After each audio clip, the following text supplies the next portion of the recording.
Greetings, dear subscribers and casual listeners of my channel. J.K. Rowling gifted us a thrilling and multi-layered magical world, full of enchantments, mysteries, and magical creatures. However, when you take a closer look at the entire system of magic, cracks begin to appear. Logical inconsistencies, oversimplifications, and questionable decisions that are hard to ignore. Today, we'll dive into some of the most controversial elements of logic within the wizarding world of Harry Potter. Enjoy the video. Number 1. How are new spells created? The story established a fascinating truth. Wizards can invent their own spells. Take Severus Snape, for instance. He created the dangerous Sectum Sempra curse while still a student. But this revelation raises a whole slew of questions. How exactly does the process of spell creation work? How does a wizard determine what kind of magic they're channeling simply by inventing a word and pairing it with a wand movement? And more importantly, how can a spell created by one wizard be used by another, even if they're not connected in any way? If magic truly resides within each individual, as we're told, why can some people pull a new form of magic from within, while others can't? What happens if someone unknowingly invents a spell that already exists? Is it cancelled out or somehow registered in a magical database? Potion making is understandable. Alchemy, ingredients, outcome. But magic, it's like programming from scratch without a language or code base. Number 2. The problem with nonverbal magic. Starting in 6th year, Hogwarts students begin learning nonverbal spells. The idea is great. With enough focus, a wizard can cast spells silently. But this brings us to a logical paradox. If magic comes from within, and the wand is merely a tool, then shouldn't nonverbal spells actually be more natural and instinctive? After all, they're closer to the internal source of magic, yet in the books they're portrayed as difficult to master. Even more oddly, during crucial battles, including Harry's final duel with Voldemort, nonverbal magic is practically absent.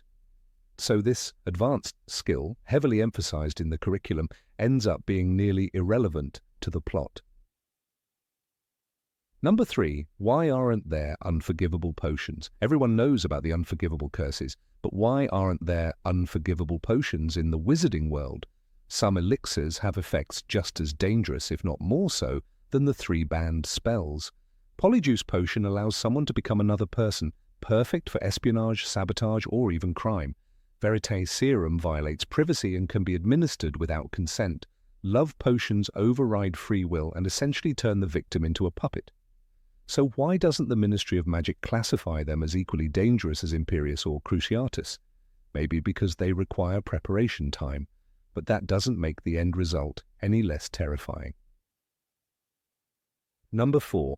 Why only 3 unforgivable curses? On paper, it sounds logical. 3 curses, each representing an extreme form of evil, pain, control, and death. But the books introduce many other spells that are just as devastating. Consider the memory charm, used by Gilderoy Lockhart, which can erase a person's identity and past. Isn't that as cruel as Imperius? There are combat spells that can kill, transfiguration spells that alter reality, and enchantments that affect perception and sanity. Yet only 3 made the cut for the unforgivable list, almost as if the others just didn't make it in time. Number 5. The Time Turners. In The Prisoner of Azkaban, we're introduced to a concept both brilliant and destructive, the Time Turner, a device that lets someone travel into the past. The issue isn't just how it works, but how it's used. This insanely powerful artifact was handed to a 13-year-old girl so she could attend extra classes. How was this ever approved? And if it's that powerful, why wasn't it used to save James and Lily? Or warn people about Voldemort's return? Why didn't anyone try to change history with it in the later books? Yes, the Time Turners were eventually destroyed, which feels like Rowling's way of admitting they broke the logic of her world. But the trace of their existence lingers, and it raises far more questions than it answers. Number 6. Owls. In Rowling's world, owls aren't just pets. They're a full-fledged delivery system capable of finding anyone, anywhere. And here comes the paradox. If an owl can locate any person, why doesn't the ministry use them to track fugitives? Why not send a fake letter to Sirius Black and follow the owl to his location? We're never told how this magical GPS works, but if it really existed, the wizarding world would be far more surveilled and secure. As it stands, even magic has its absurd limits. Number 7, how did Lily's love save Harry? We're told again and again Harry survived because his mother sacrificed herself. Beautiful. But here's the obvious question. Was Lily the only person in all magical history to die for her child? Why was her death so uniquely powerful? Or worse, does that mean other mothers in the wizarding world just weren't as loving? If an act of self-sacrifice has such immense magical power, why isn't it studied or documented? Why hasn't anyone tried to replicate or analyze it? Either this is a once-in-a-lifetime miracle, or its internal logic doesn't quite hold up. Number 8. Why can't wizards just transfigure money? The Weasleys live in a crooked house, wear second-hand robes, and count every sickle. Yet Mrs. Weasley can conjure magical meals, fix broken clocks, and enchant household items with ease. Arthur works at the ministry. Bill is a Gringotts curse-breaker, and still they struggle. Why doesn't anyone just transfigure stones into gold? In The Philosopher's Stone, McGonagall turns a desk into a pig. Transfiguration, we're told, is precise and powerful. So what's stopping them from turning old boots into galleons? There's no law against it, no spell that fizzles out mid-change, just silence. Fans often cite Gamp's law of elemental transfiguration. Food can't be created from nothing, but gold isn't food. And if the restriction applies, why is it never explained in class? Why doesn't Hermione ever mention it when discussing magical theory? She quotes everything else. Instead, the issue is ignored.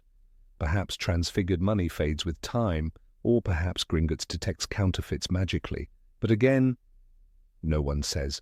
The Weasleys remain poor not by magical logic, but by narrative choice. Poverty gives them heart. It gives Harry a sense of family. And in this world, that's more powerful than gold, even if it makes no magical sense. Number 9. How do portraits actually work?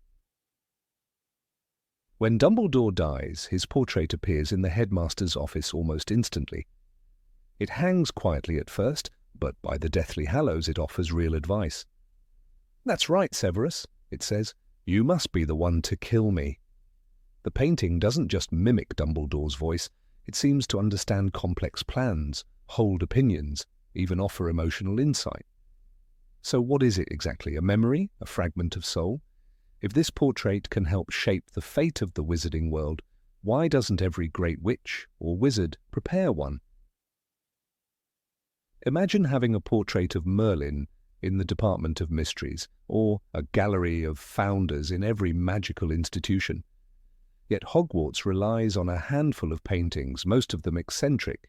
The fat lady sings, Sir Cadogan rambles, they wander from frame to frame, gossip and spy, but never seem to grow. Can two portraits of the same person exist? Can they share thoughts? Rowling never explains.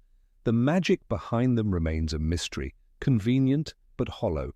In a world where memory can be bottled and voices stored in journals, enchanted portraits feel like a forgotten invention. Full of promise, but without rules. Number 10. Why are wizards afraid of technology?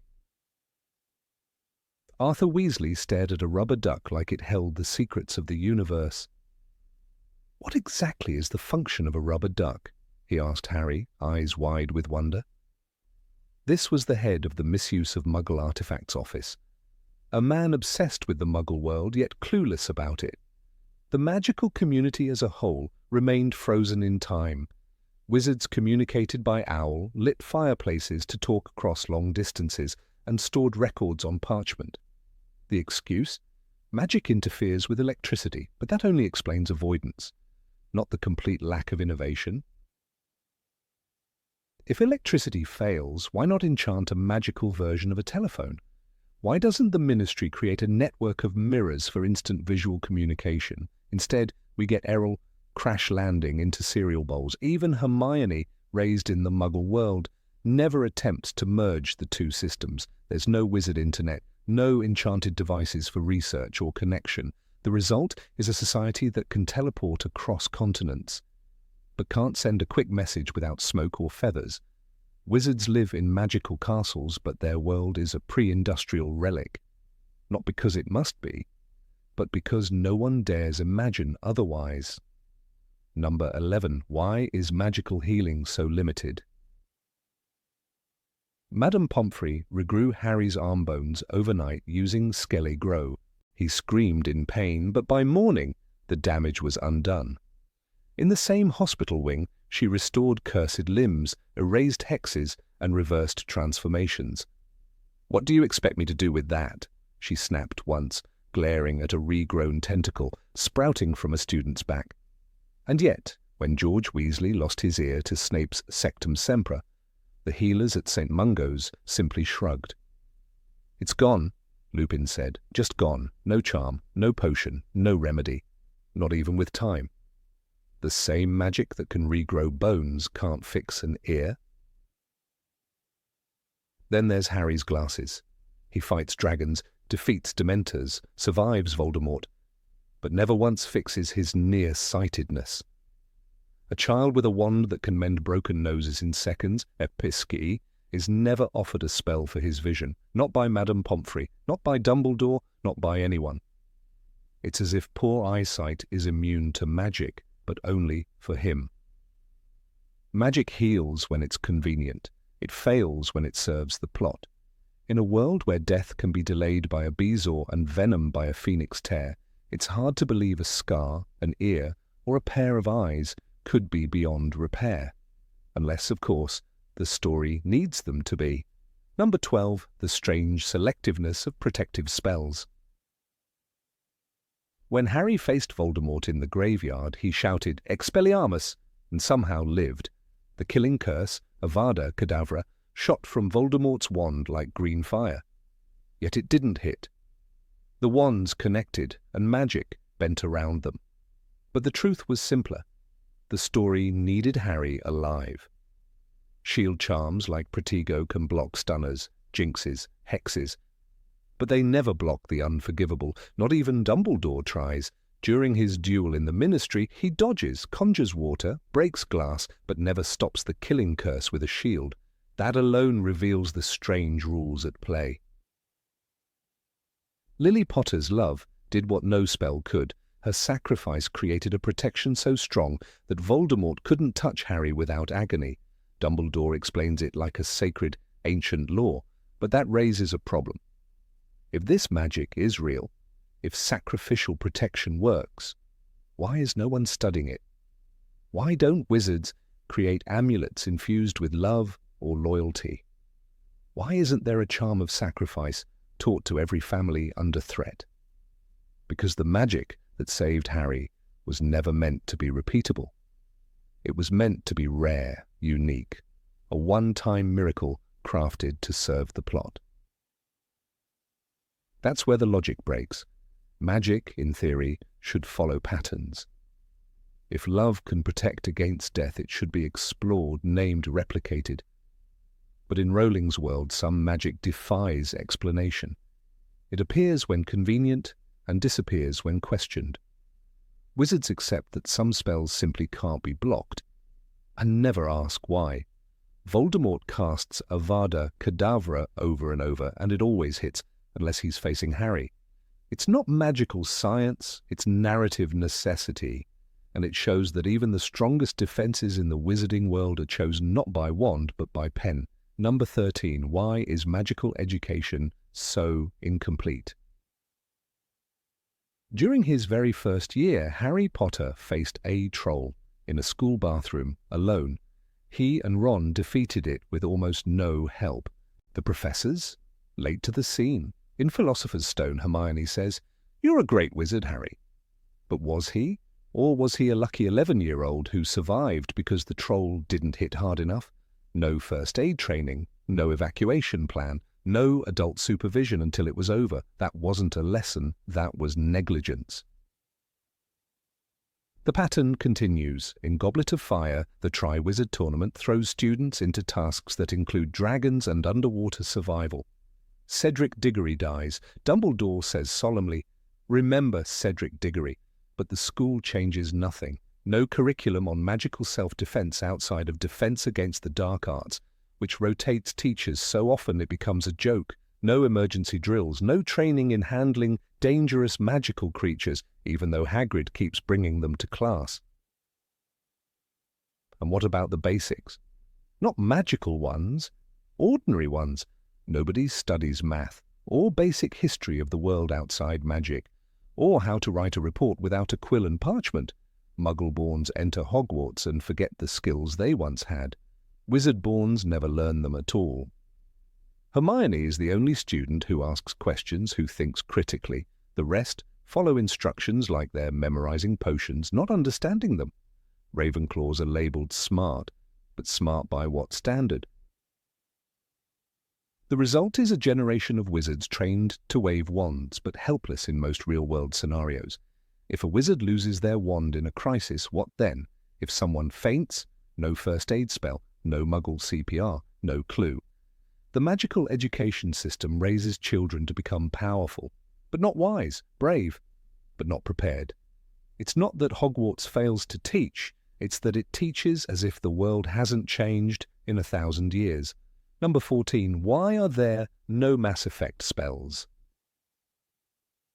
In the Department of Mysteries, chaos reigned. Spells flew in every direction. Members of the Order of the Phoenix fought shoulder to shoulder, yet each targeted just one enemy at a time. Kingsley dueled Dolohov. Tonks clashed with Bellatrix. They shouted incantations, deflected curses, ducked behind shelves. But as the battle escalated, one question hung unspoken in the air. Why were they fighting like this? One spell, one target, when the room was full of enemies. A single wide-area spell could have changed everything. Imagine if Dumbledore, upon arriving, had swept his wand and stunned every Death Eater in a single breath. Yet he didn't. Instead, he conjured whirling ropes to bind a few, froze others with deliberate aim, and never once used anything that resembled magic on a grand scale. Even in the duel with Voldemort, the spells were majestic, but surgical, controlled, targeted, limited, as if some unspoken rule restricted their reach. There's no canon spell in the series that paralyzes an entire group, blinds a mob, or knocks out everyone in a room. And this feels strange. Wizards in the Harry Potter universe can vanish bridges, silence entire rooms, and enchant objects to fly across continents, but they don't create area of effect spells. Not even the twins Fred and George, known for magical chaos, developed something truly strategic in scope. They made portable swamps and fireworks. Clever, disruptive, but still personal. In Order of the Phoenix, Dumbledore arrives to save Harry and says calmly, "It was foolish to come here tonight, Tom. The auras are on their way." Then he engages Voldemort in a duel that's almost operatic. Fiery snakes, water prisons, shattered glass turned to dust. But at no point does he cast a sweeping spell that disables everyone. He could have ended it all in seconds. He didn't. And the reason may be simple. Rowling never wrote such magic into her world. It's not that the characters can't. It's that the universe itself quietly forbids it. Number 15. Why do wands have preferences? The idea that a wand chooses the wizard is one of the most enduring magical principles in the Harry Potter universe, and yet it is perhaps one of the most bewildering. At the heart of this mystery lies a contradiction that the books never fully address. How can an inanimate object, a crafted tool made from wood and a magical core, exhibit behavior so complex, so emotional, so human? The Elder Wand, in particular, brings this inconsistency to the surface in a glaring and almost uncomfortable way. Its supposed loyalty to Harry after he disarms Draco Malfoy strains the already fragile logic of wand law and suggests that the entire system might not be a stable magical framework, but a narrative convenience held together by the threads of myth. Wands in the wizarding world behave more like sentient beings than objects. They recognize ownership. They rebel against new masters. They fight for control. The core idea, as explained by Mr. Ollivander in Harry Potter and the Sorcerer's Stone, is that the wand chooses the wizard. That sentence, so simple and poetic, opens a floodgate of questions. What does choosing entail? Is it instinct? Is it compatibility on a magical level, a resonance between human soul and magical core? Or is it preference, the same way a dog might favor one person in the household? The books never give a complete answer, and the implications are unsettling. Consider Harry's first experience at Ollivander's. The shop is full of boxes, hundreds upon hundreds of wands, each one unique in its combination of wood and core.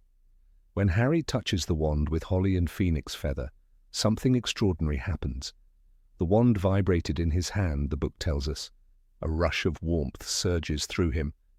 Ollivander stares in awe, declaring, "Curious, very curious."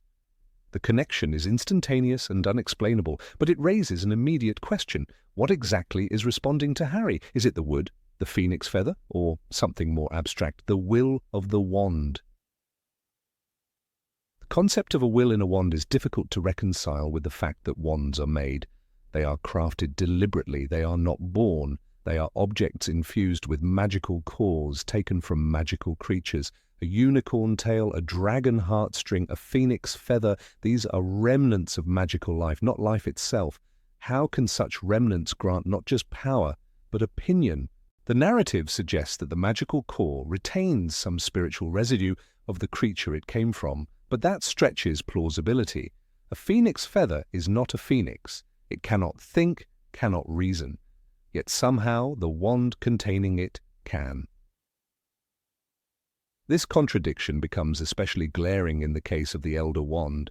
The most powerful wand in existence, it supposedly transfers its loyalty when its master is defeated. Albus Dumbledore, its longtime owner, is killed by Severus Snape, but the wand does not answer to Snape. It answers to Draco Malfoy, who disarmed Dumbledore shortly before the latter's death. Later, when Harry disarms Draco, the Elder Wand transfers its allegiance once more, now belonging to Harry. The logic here is built on a very shaky premise that a wand can sense defeat, not just physical, but symbolic, and recognize it as grounds for shifting loyalty. But how does it sense this?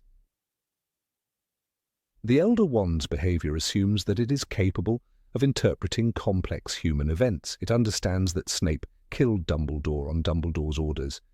It understands that Draco did not intend to become its master. It understands that Harry disarming Draco without even knowing about the wand was somehow enough to bind its allegiance to him. These are judgments. These are not the actions of an inanimate object. This is more than preference. It borders on conscious decision-making. Yet the wand is not portrayed as conscious in the same way a magical creature is.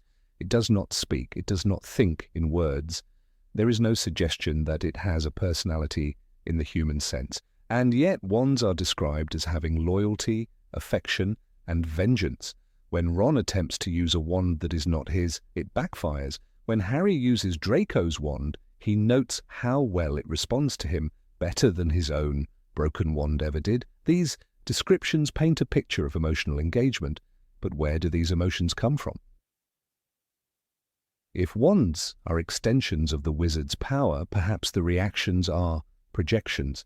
Perhaps the wand is not truly choosing the wizard, but rather responding to the wizard's magic and personality as a kind of mirror.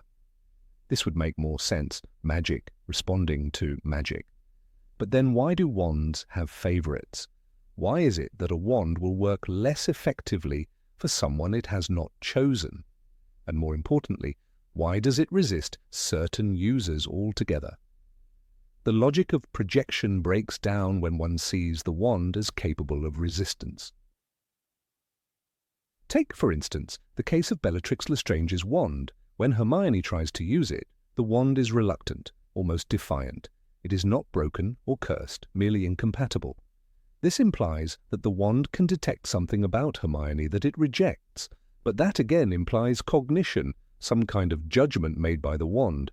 Hermione is a highly capable witch. There is no reason the wand should not function unless it is choosing not to function.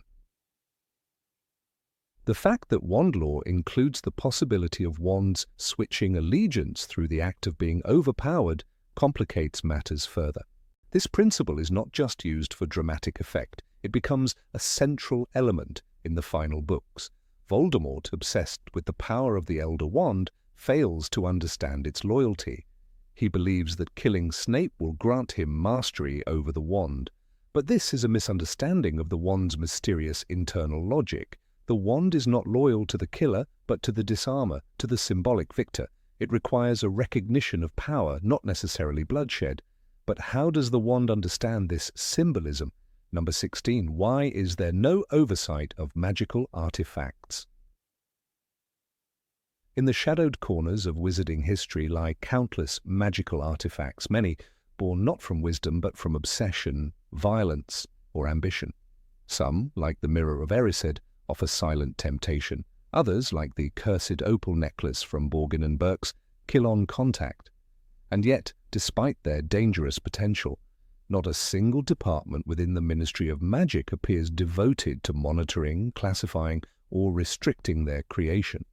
This gap in magical governance isn't just a curious omission, it's an existential threat to the wizarding world itself. Take the Horcrux, for example, the very embodiment of magical depravity. To create one, a wizard must commit murder and perform a dark and violent ritual that fractures the soul. The instructions, while rare, were accessible enough that even a 17-year-old Tom Riddle managed to learn about the concept at Hogwarts. He extracted the details from Professor Slughorn's memory, albeit after charming and manipulating him. "I've pushed the boundaries, I've gone further than anybody ever has," he said, not as a boast, but as a quiet confession of madness and mastery. And yet, after his graduation, no record suggests that anyone followed up with Riddle's dangerous inquiries. The problem is rooted not merely in the absence of oversight, but in a foundational inconsistency in how magical society treats knowledge. Hogwarts is not a place of censorship. Its library contains books that discuss the darkest practices known to wizardkind. The restricted section, as its name suggests, is guarded. But by what? A signature from a professor. That's all it takes for a curious student to access rituals, incantations, and potions that could destroy a city. Hermione Granger, at just 12, was able to access polyjuice potion recipes and attempt to brew them herself. The potion, complex and dangerous, can allow a person to assume another's identity. No one stopped her. No magical authority came knocking. The only barrier was competence. Consider the Vanishing Cabinet, an object that bridges vast distances, allowing free passage through any protective enchantment. In Half-Blood Prince, Draco Malfoy repairs one stored in the Room of Requirement. He uses it to smuggle Death Eaters into Hogwarts. This wasn't just a school prank or an isolated security lapse, it was the collapse of the entire school's defenses. The artifact was there, hidden in a room accessible to any student clever enough to summon it. No department ever came to examine what other artifacts were hidden in that vast, ever-changing chamber. If the wizarding world was truly committed to safety, it would have an agency similar to the Department of Mysteries, but devoted to artifacts and inventions. A magical artifacts control division, perhaps, responsible for cataloguing, licensing, and evaluating magical items for their danger, utility, and morality. And yet no such body exists. When Arthur Weasley investigates the enchanted Ford Anglia he once built, an illegal flying car, it's the misuse of Muggle Artifacts Office that intervenes. Their focus is not on the artifact's power or threat, but on whether it violates magical secrecy laws. What of items that threaten lives? The absence of this control means that any wizard with a book and a wand can attempt to create an artifact of great power. There are no ethics committees, no reviews, no licenses, no background checks. Tom Riddle crafted not one Horcrux, but 7. Among them were deeply personal items, a diary, a locket, a ring, each charged with malice and meant to corrupt, kill, or possess. The diary nearly claimed the life of Ginny Weasley. Dumbledore later said, "Lord Voldemort put a piece of his soul in the diary, and the diary acted almost like a parasite. Yet the diary was passed around, sold, stored, and lost. No magical tracking spell or detection charm ever flagged it."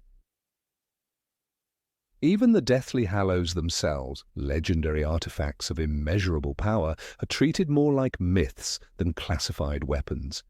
The Elder Wand, the Resurrection Stone, and the Invisibility Cloak all have histories, soaked in blood, envy, and danger. The wand in particular has been the cause of countless murders, passing from hand to hand like a cursed inheritance. If the Hallows truly exist, and by the end of the final battle we know they do, why is there no division of magical law devoted to preventing their misuse? The issue becomes even more troubling when considering how accessible some magical objects are to the general public.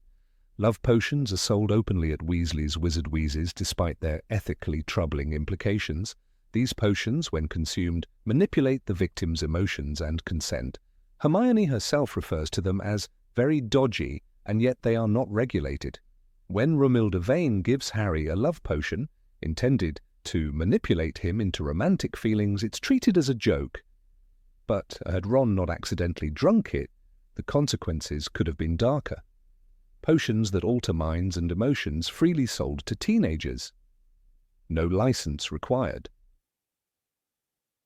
Moreover, artifacts that manipulate time, arguably the most dangerous of all, have fallen into the hands of school children. In Prisoner of Azkaban, Hermione is given a time turner by Professor McGonagall, with permission from the Ministry to attend more classes. The device, capable of altering history and creating paradoxes, is used not under Ministry surveillance, but as a school utility. If such an artifact were to fall into malicious hands, imagine what Tom Riddle might have done with it. The entire fabric of magical history could unravel. Dumbledore himself once said, "Mysterious thing, time, powerful, and when meddled with, dangerous." The Room of Requirement itself is an artifact of sorts, a magical room that produces what the user most needs. In the right hands it offers sanctuary. In the wrong hands it becomes an armory, a dark storage, a trap. Draco Malfoy used it to hide the vanishing cabinet. Dumbledore's army used it to train in secret. But beyond Hogwarts there's no known magic preventing such a room from being abused. How many other magical spaces exist with hidden capabilities? Number 17. Why don't Muggles notice magic? It was a bright September morning when Harry Potter first encountered Platform 9 3/4. The barrier between platforms 9 and 10 at King's Cross Station seemed perfectly ordinary. No magical shimmer, no shifting bricks, no signposts for wizards. And yet, this was the location of a magical gateway used by hundreds of students every year. They dashed at full speed into a solid wall, often in broad daylight, surrounded by bustling crowds of Muggles. And somehow no one noticed. Not a single alarmed parent, station worker, or tourist ever cried out in horror at a child vanishing through concrete. This scene, repeated annually, suggests either a miracle of magical concealment or a curious narrative convenience that begs deeper scrutiny. The books claim that magical concealment is managed through various enchantments, Muggle-repelling charms, disillusionment spells, and memory modifications. In Goblet of Fire, for example, a campsite hosting the Quidditch World Cup is hidden from Muggle eyes through complex enchantments that make it appear like a mundane hill. But King's Cross isn't a hidden hill, it's a landmark transportation hub in the middle of London with surveillance, crowds, and staff. J.K. Rowling writes, "A boy with a scar on his forehead ran straight at the barrier between platforms 9 and 10 and vanished. Surely even the most powerful spell would flicker at times. Or is the magic so flawless that it accounts for CCTV cameras, tourist videos, and accidental collisions?" Yet when we follow the trail of magical events through the series, the explanation becomes shakier. Consider the flight of the Ford Anglia in Chamber of Secrets. Harry and Ron soar from Surrey all the way to Scotland in a visibly enchanted Muggle car. "People are staring," said Harry, peering down from the window. Muggles definitely saw something. A flying car over the motorway would make the news. And still nothing. The Ministry of Magic disciplines Arthur Weasley for tampering with Muggle artifacts, but no mention is made of erasing mass memory or managing a national media cover-up. Are we to believe that a car buzzing across the skies of Britain stirred no consequences among Muggles whatsoever? The inconsistencies mount. In Order of the Phoenix, Harry and Dudley are attacked by Dementors in Little Whinging, an ordinary Muggle neighbourhood. The Dementors are visible. The cold, the despair, the unnatural darkness they spread are all described as affecting Dudley, who is not a wizard. Arabella Figg, a squib, senses them too. The Dementors were there, he saw them, and he felt them. And if two non-magical people could perceive the Dementors, who else could have? Did the street's residents not peek through windows? Was no one walking a dog or returning from work? The Ministry's reaction focuses on punishing Harry, not explaining the lapse in secrecy. The battle at the Department of Mysteries further challenges the illusion of secrecy. It occurs deep within the Ministry of Magic, presumably well protected, but the duel spills into chaos with explosions, death, and a magical creature breaking free. When Dumbledore finally arrives and Voldemort himself is seen possessing Harry and battling Dumbledore, the fountain had been blasted apart, golden figures lay crumpled on the floor. We must wonder how such noise and destruction was contained. The Ministry is under London, the proximity to Muggles and infrastructure is too close for comfort. And when Cornelius Fudge sees Voldemort, it's not the Muggles he worries about, it's the wizarding community. The secrecy seems a secondary concern at best. Hogwarts, of course, is hidden. It's described as disguised by magic to appear as a ruined building to Muggles. But students arrive via the Hogwarts Express, again departing from a public station. The school itself is in the Highlands of Scotland, visible across a lake. Owls fly freely, carrying letters to non-magical homes. How many hikers, locals, or curious travellers stumbled too close to the forbidden forest or the giant squid's rippling waves? Are there memory charms woven into every tree, every gust of wind? The scope of these enchantments would have to be astronomical. Then we have the Triwizard Tournament, especially the final task. In Goblet of Fire, the maze in the Quidditch pitch is filled with roaring monsters, curses, and the screams of students. From the stands came roars of shock and alarm, Rowling writes. Yet somehow the magical chaos remains contained within the wizarding world. No sound leaks, no odd light display disturbs neighbouring villages. When Harry returns with Cedric's body, the trauma is internal, insulated. Again, Muggles seem conveniently blind to anything that doesn't fit the narrative. The final battle at Hogwarts pushes the logic to its breaking point. Giant spiders swarm the grounds, centaurs unleash arrows, and a dragon breaks free. Voldemort's voice echoes across the landscape. The dead rise. The castle was ablaze with spells. Smoke curled from shattered windows. Are we to believe that no satellites, no long-range surveillance, no emergency response systems noticed any of it? In a modern world with technology, cell phones and global communication, hiding a war of wands and werewolves requires more than invisibility cloaks. It requires suspension of disbelief. Some fans argue that memory charms clean up the mess, that obliviators, like those briefly mentioned in the Ministry, systematically erase any witness memories. But this leads to another logical problem: scale. During the Quidditch World Cup, thousands of wizards gather. There were tents as far as the eye could see. Muggles would have noticed mass migrations, apparitions, loud magical celebrations. Even if every obliviator was working non-stop, the manpower to cover such events would be unsustainable. Magic here functions less as a system and more as a narrative tool, selectively invoked or ignored depending on the story's needs. The more we examine, the more apparent the paradox becomes. Magic is meant to be secret, yet it constantly spills into public. The rules are whispered but never defined. Dumbledore once tells Harry, "The trouble is, the more you try to conceal it, the more obvious it becomes." But the books do not show concealment. They show a society reckless with secrecy, relying on plot armor more than protocol. From exploding fireplaces to flying broomsticks, the magical world exists within plain sight, and yet it remains hidden only because we are told it is. Number 18. Why is Hogwarts the only school in Britain? In the vast and intricate world of magic, as painted by J.K. Rowling, one peculiarity remains stubbornly unaddressed. Hogwarts is the only magical school in all of Britain.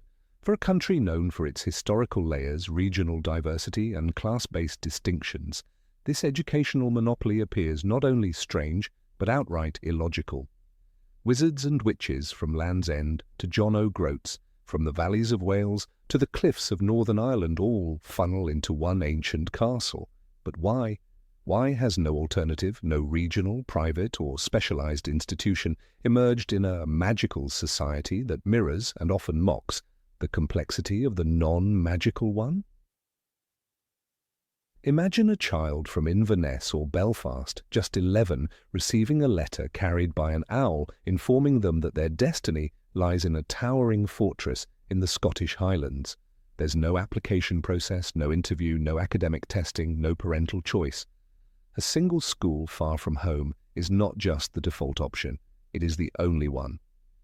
Even in the 1990s, as Muggle education across the UK had diversified into grammar schools, academies, faith schools, and special needs institutions, the magical community remained frozen in a medieval educational model. It is as if no progress has occurred since the school's founding in the 10th century. Rowling's world provides us with a glimpse into Hogwarts through the eyes of Harry Potter, a boy thrust into this world with no context. But even he, new as he is, never questions the logic of this exclusivity. The sorting hat determines your house, your curriculum is preset, your teachers are chosen, your classmates are fixed. The system doesn't invite participation, it imposes a path.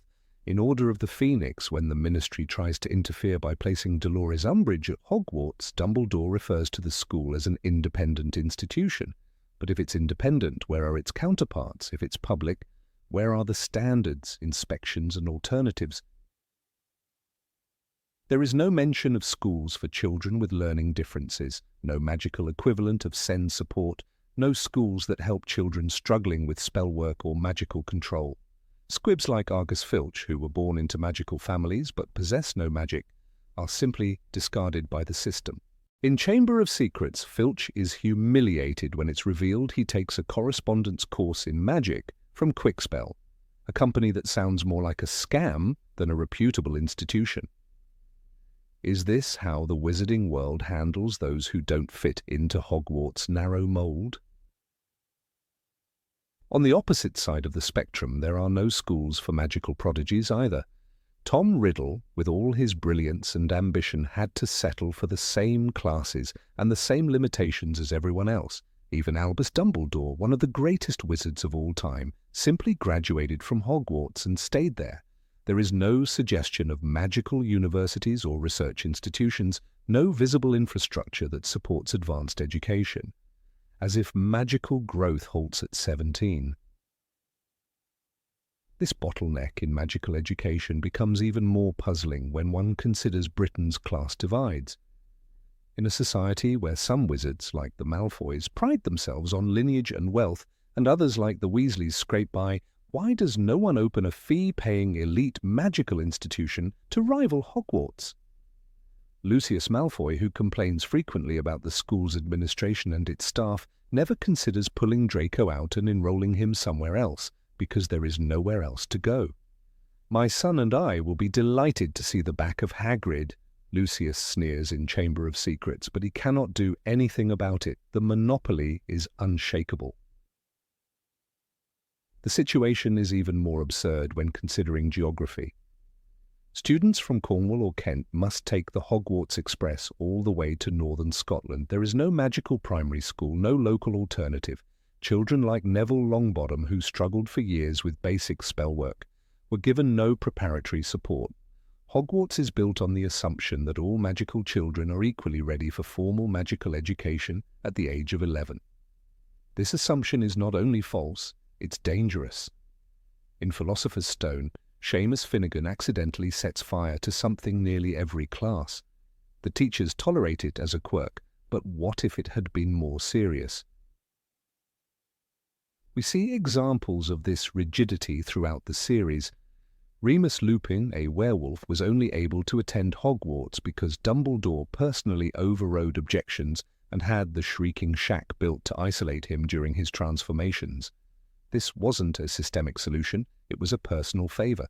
How many other magical children were simply denied education due to circumstances like illness, poverty, or stigma? The system is so inflexible that a child's entire fate hinges on the benevolence of one headmaster. This lack of educational infrastructure also explains the wizarding world's shocking ignorance of Muggle society. Wizards don't know how to dress properly, use telephones, or understand modern technology. Arthur Weasley's obsession with plugs and batteries is played for comic relief, but in reality it highlights a severe lack of education. Wizards are not only disconnected, they are uninformed. In Goblet of Fire, Mr. Weasley asks, "What exactly is the function of a rubber duck?" It's funny, but also tragic. How can an entire society live parallel to another and yet understand it so little? The danger of such a limited educational environment becomes clear when you examine how easy it is to manipulate the wizarding population. Voldemort's rise to power is facilitated by ignorance, fear, and blind loyalty, traits not exactly discouraged by a single-track educational system. Hogwarts does not teach logic, ethics, or Muggle history. Subjects like divination and care of magical creatures are optional, while core education on politics, rights, and critical thinking is absent. When Dumbledore dies, the Ministry is able to take over the school without resistance. The students, staff, and parents have no alternative and no recourse. Even within Hogwarts, the educational model is worryingly outdated. Classes are lecture-based, tests are memorization-heavy, and no innovation is encouraged. Teachers like Professor Binns drone on with lifeless lectures. In Order of the Phoenix, students have to take matters into their own hands by forming Dumbledore's army to learn real defensive spells, skills their curriculum failed to teach them. In a modern context, this would be equivalent to students teaching each other how to perform CPR because the school never bothered.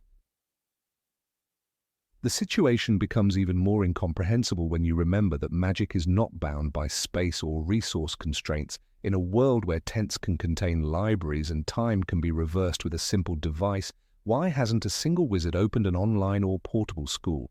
Why hasn't someone like Hermione, so aware of systemic flaws, not suggested educational reform?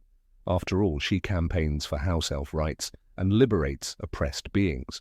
But the monopoly of Hogwarts goes unchallenged.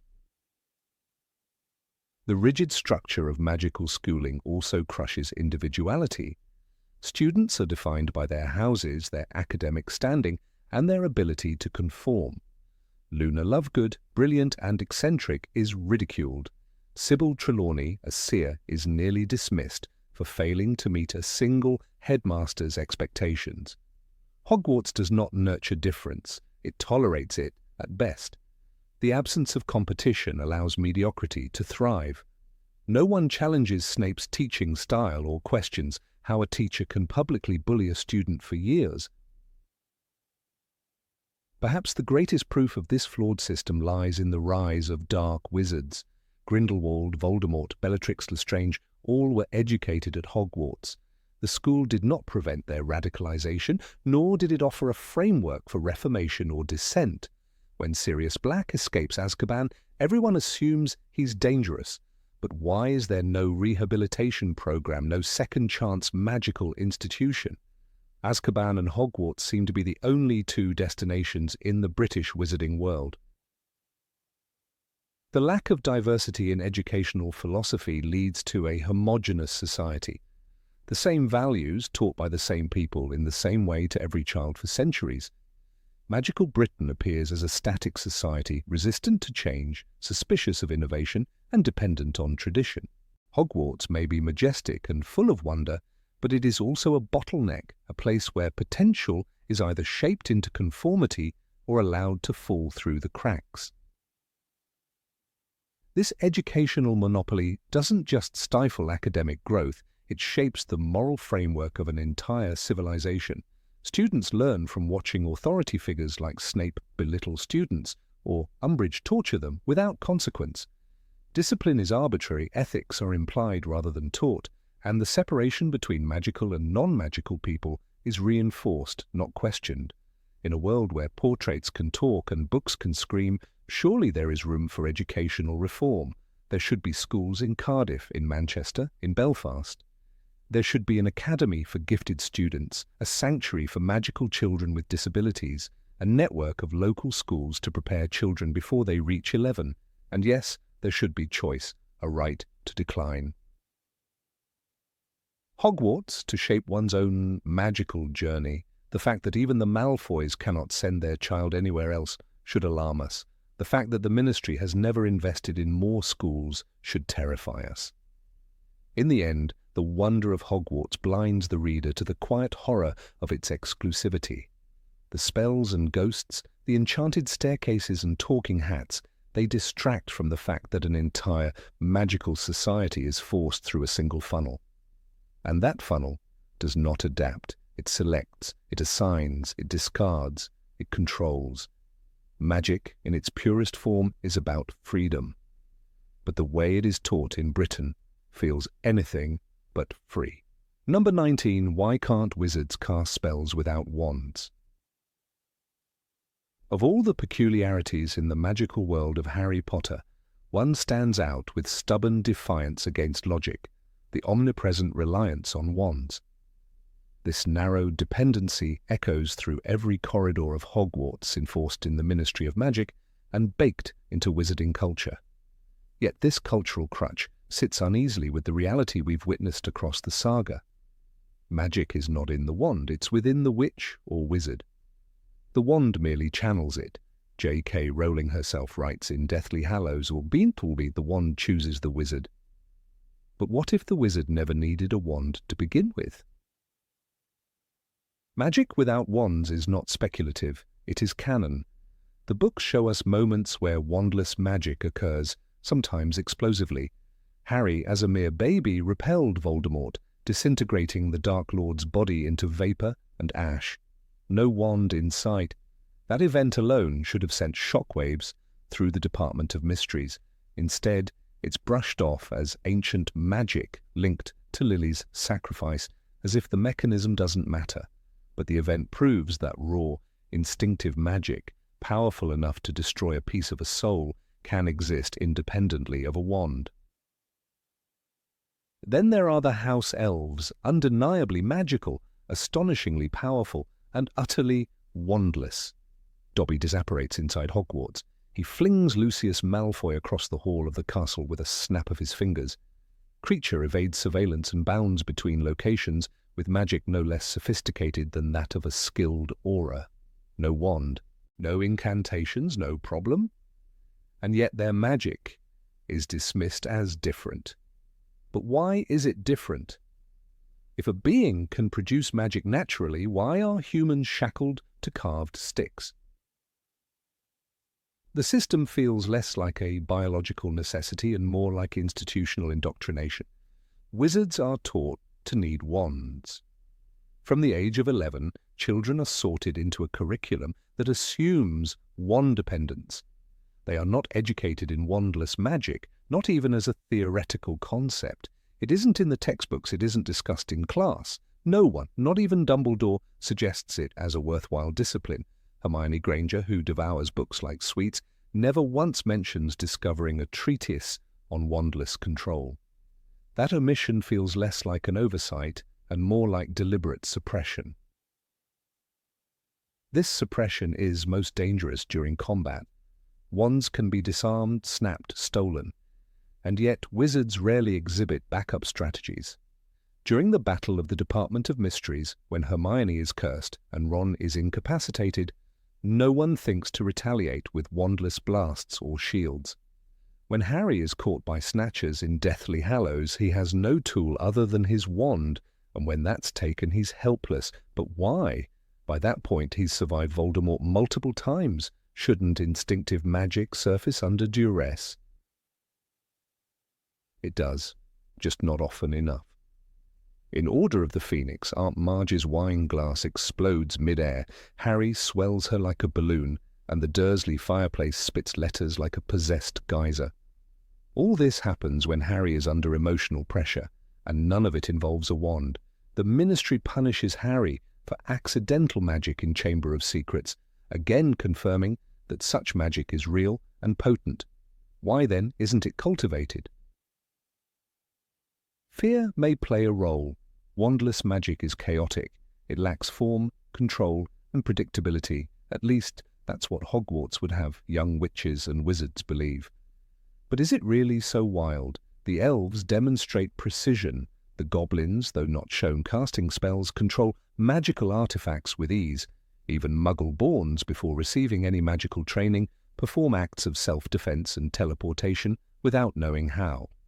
The common denominator is not chaos. It's suppression. Consider Dumbledore. Here lies a man of immense power, whose knowledge of magic borders on the encyclopedic, and yet even he prefers to wield a wand, the Elder Wand no less, a core element of the series' climax. But there is a telling scene in Half-Blood Prince during the cave excursion, where Dumbledore drinks the poison guarding the Horcrux and is rendered nearly unconscious. In that moment, weakened and unarmed, he still conjures fire to repel the Inferi. Was he using his wand? The text never makes it clear. If he wasn't, then this is one of the rare glimpses of deliberate wandless spellwork by a trained wizard. More perplexing is the total lack of magical prosthesis or substitution. A wand is not a limb, it is a tool. And yet, losing one's wand is treated like losing magical agency altogether. In Goblet of Fire, when Harry drops his wand during the third task, he is rendered impotent. Not because his magic is gone, but because he's not trained to access it unaided. In a community that prides itself on resilience and survival, this seems an egregious oversight. Why is there no emergency training? No mandatory course on raw channeling? Even Muggle schools teach fire drills. It also hints at a classist undertone. Wandcraft is dominated by elite artisans like Ollivander, whose monopoly on wand lore is practically sacred. Ownership of a wand is symbolic of magical citizenship. Elves don't get wands, not because they can't use them, but because they shouldn't. The law forbids it. The underlying message is clear: control the tools, control the people. The wand is not just a magical instrument, it's a gatekeeper. In Deathly Hallows, when the trio is captured and their wands are taken, it is Hermione, ever resourceful, who suggests using Bellatrix's wand. Harry is reluctant. It's not mine, he insists, and it's true, the allegiance of a wand matters, but the dependence is so strong that using another wand feels like betrayal. Contrast this with other fantasy genres where magic is internal and spells are about willpower or divine focus. Rowling's world makes magic proprietary. Yet we know magical energy doesn't extinguish with a broken wand. Ron's wand malfunctions in Chamber of Secrets, but he still tries to use it. Spellwork goes haywire, but it still happens. Magic wants to be used, it leaks out, it finds cracks. But the educational system patches those cracks with ritual, pronunciation, and wand work. It becomes about discipline, not empowerment. Let's remember Ariana Dumbledore. Her tragic backstory reveals a girl so traumatized by a Muggle attack that her magic turns inward, erupting in bursts. She becomes a symbol of untamed power, magical schizophrenia. But what if she had been taught to use her power without a wand, guided through her trauma instead of feared? Might her fate have been different? Instead, her story becomes a cautionary tale. Magic. Without a wand leads to madness. The taboo around wandless magic appears deeply rooted in institutional fear. The ministry monitors underage magic with the trace. Spells performed in homes trigger alarms, but how does the trace work if magic can occur accidentally and without incantation? Again, the system admits that wandless magic is real and dangerous, so dangerous that it must be surveilled at all times. If magic is truly innate, then suppressing wandless training is not about control, it's about fear of rebellion. Take Azkaban. Prisoners are stripped of their wands, yet Dementors alone are trusted to prevent magical outbreaks. The prison has no walls against magical escape, no barriers against self-defense. If a wandless Patronus were possible, Sirius might have survived better. And yet, even he doesn't attempt it. The belief is so ingrained. No wand, no spell, not even worth trying. Even Hogwarts ghosts are bound by magical logic that doesn't require wands. The Bloody Baron, nearly headless Nick, and the Grey Lady all retain fragments of magical energy. Peeves, a poltergeist, actively disrupts the castle's order using physical magic without a wand, body, or soul. He levitates objects, barricades hallways, and causes explosions. Peeves is raw chaos, and he proves that magic does not need a vessel. In The Half-Blood Prince, Harry uses Sectum Sempra on Draco, a new spell learned from Marginalia, performed successfully on the first attempt. No practice, no wand allegiance, just will and words. Magic obeys understanding. Yet that principle is never nurtured outside of wand discipline. Imagine what Hermione could have done if taught to focus her energy like a martial artist, rather than just memorize arithmancy tables. Even Voldemort, who studied the darkest forms of magic, never strays from wand work. His reliance becomes poetic irony, the most powerful dark wizard in centuries undone by a wand's fickle allegiance. Had he mastered wandless fury, he might have overwhelmed Harry in the graveyard, at the ministry, or during their final duel. But he too was taught to believe the lie. No wand, no power. The magical world prides itself on heritage and tradition, but tradition can become dogma. The cultural enforcement of wands may be less about utility and more about identity.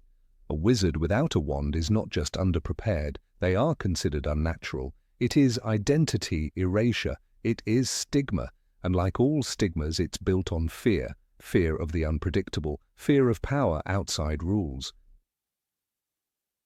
But in a world where Voldemort can rise again, where ancient magic sleeps in forests, caves, and bloodlines, relying on a wooden stick feels not just unwise, but dangerous. A resilient society trains for contingencies. The wizarding world trains for choreography. The time has long passed for magical education to evolve. Imagine a curriculum that included emotional channeling, gesture-based energy work, and meditation-fueled casting. Imagine if every witch and wizard knew how to shield, stun, or heal, with a glance, a breath, or a surge of will. Hogwarts might then become not just a place of knowledge, but of liberation. And maybe, just maybe, the next time a dark wizard rises, they'll find a world not clinging to wands, but standing tall without them. Number 20. Why study astronomy at a magic school? Of all the subjects taught at Hogwarts School of Witchcraft and Wizardry, few raise as many questions about their practical relevance as astronomy. It is a mandatory subject for all first-year students and continues to be a formal part of the curriculum throughout the early years. Students climb up the astronomy tower in the dead of night, battling sleep, cold, and wind, all to sketch constellations, chart planetary movements, and log celestial phenomena. But in a world where magic governs the impossible and spells bend the laws of nature, one can't help but wonder, why astronomy? What direct connection does it have with spellcasting, magical theory, or defense against the dark arts? Why does Hogwarts elevate this subject to the same level of importance as potions or transfiguration, when the books give almost no examples of its application in real magical practice? One of the most curious aspects of this mandatory subject is its apparent lack of narrative presence. During the 7-book saga, J.K. Rowling offers scant detail about what happens during astronomy lessons, compared to the rich depictions of potions where Severus Snape's cruel instructions, cauldrons bubbling with noxious brews, and volatile ingredients create an unforgettable atmosphere. Astronomy is a ghost. We know it's there, we know the students attend it, but the reader is left to imagine the purpose. In Harry Potter and the Philosopher's Stone, it is briefly mentioned. At midnight on Wednesday, they had astronomy up on the tallest tower. That's it. The text doesn't tell us what they learn, how they learn it, or why it matters. Meanwhile, other subjects are shown to directly impact magical competence. In Charms, students levitate objects. In Transfiguration, they turn needles into matchsticks. In Herbology, they learn to handle dangerous magical plants. The relevance is concrete. Yet in Astronomy, Harry, Hermione, and Ron are simply described observing stars, not interpreting omens, that's divination, not measuring magical auras, that's arithmancy or ancient runes, just stars, cold, distant, and completely untouched by wandwork. The case becomes more puzzling when we consider the curriculum's omissions. Why is there no formal class on magical healing? Madame Pomfrey can mend broken bones, regrow skin, and even reverse certain curses.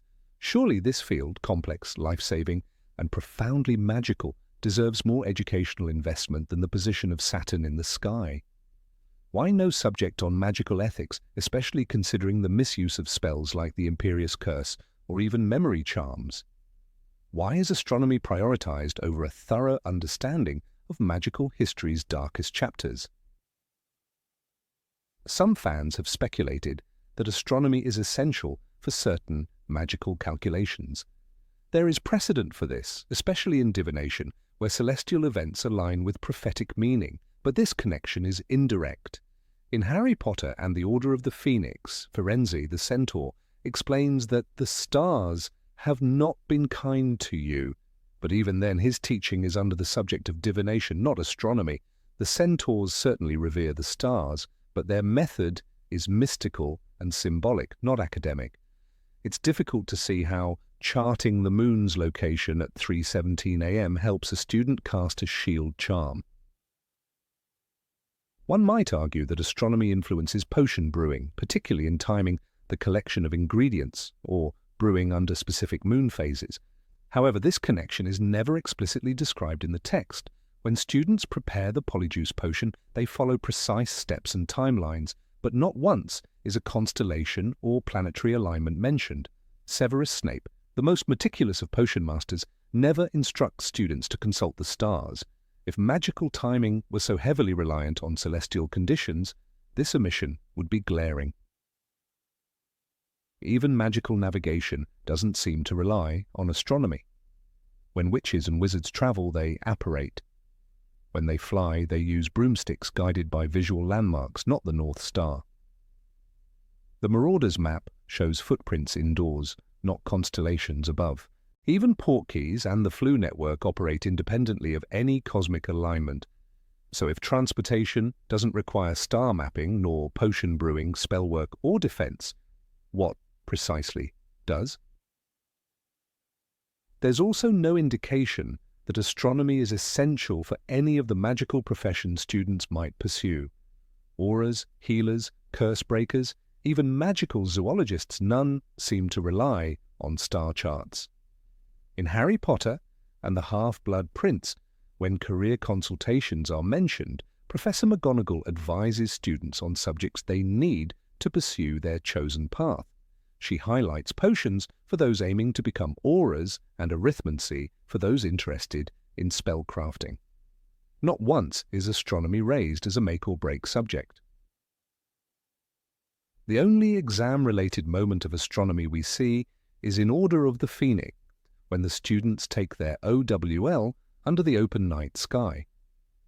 During this test, the ministry's interference interrupts their observation session, yet even in this rare depiction the scene focuses more on the drama of Dolores Umbridge and the firing of Professor Hagrid than on what astronomy is teaching the students. The subject remains background noise, part of the setting rather than a tool of magic. Perhaps the most striking example of this irrelevance is Hermione Granger. She is a student who excels in almost every subject, from arithmancy to ancient runes. Yet she never once mentions using astronomy in any of her plans, deductions, or spellwork. For someone as methodical and knowledge-driven as Hermione, the absence is telling. She uses logic to escape magical traps, potions to change appearances, and historical knowledge to navigate time travel. But stargazing never enters the equation. A glance at the teaching staff deepens the mystery. The astronomy professor, Aurora Sinistra, is perhaps the most underdeveloped character on the Hogwarts staff. While Professors Flitwick, Sprout and McGonagall are given depth and relevance through their lessons and actions, Sinistra is never given a moment of impact. She is named a few times, once when helping to move a body after Dumbledore's death, but she has no quoted lines, no defining role, and no clear magical legacy. Why is such an obscure figure teaching a mandatory subject? The only practical value astronomy might have lies in aligning with ancient magical traditions. Historically, many early magical systems were deeply intertwined with astrology. From the Egyptian magicians to Babylonian seers, the stars were believed to guide the invisible forces of the universe. Perhaps Hogwarts retains astronomy as a legacy subject, a symbolic link to the origins of magical theory. But if that's the case, the curriculum is oddly selective. Where are the rituals of ancient Egypt or the rune systems of Nordic magic outside of optional subjects? In truth, astronomy feels more like aesthetic seasoning than narrative necessity. It contributes to the Gothic, romantic ambience of Hogwarts. A school perched in the Scottish Highlands, with spires reaching toward the stars, naturally includes students tracing constellations on parchment. It's a poetic image, young witches and wizards climbing towers with telescopes under velvet skies. It lends a mythic tone, a whisper of ancient knowledge under silent heavens. But as an element of practical magical education, its presence is flimsy. There is no known spell whose success depends on the location of Mars, no charm whose effect intensifies under Mercury retrograde. The unforgivable curses, Avada, Kedavra, Crucio, Imperio, work the same whether Venus is in Scorpio or not. Even the time turner, the most celestial of magical devices, works through precise gear mechanics, not planetary charts. And while the Department of Mysteries contains a room of spinning planets, the function of this chamber remains as obscure as the astronomy curriculum itself. One might draw a comparison to Muggle education. In Muggle schools, students are often required to study subjects that seem irrelevant at the time: algebra, ancient history, poetry. But these subjects build mental discipline, encourage abstract thinking, and provide cultural literacy. Could astronomy serve a similar function for magical students? Perhaps. But if so, this function is never discussed by the faculty. The professors at Hogwarts don't explain why astronomy matters, they merely assign it. Another curious aspect is how little the subject is integrated into interdisciplinary magic. In arithmancy, students deal with numbers and magical properties. Ancient runes connects language with enchantment. But astronomy exists in isolation. There is no combined project between astronomy and potions, no spell that requires a telescope, no duel that is decided by knowledge of the Andromeda constellation. It remains detached, a subject without an anchor. In this way, astronomy serves as a reminder that even magical systems can contain inconsistencies. The world of Harry Potter is rich, immersive, and deeply imagined, but not immune to narrative fluff. Some elements, like thestrals or horcruxes, are intricately developed with mythic and moral weight. Others, like astronomy, seem stitched into the world for atmosphere rather than utility.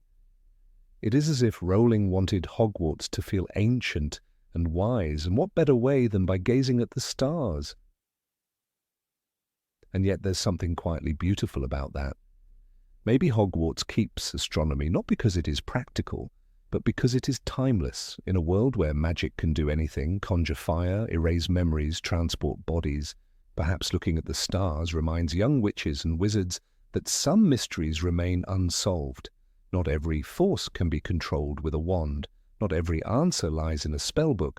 The stars are constant, vast and silent, and in a school where power is taught, humility is a lesson too.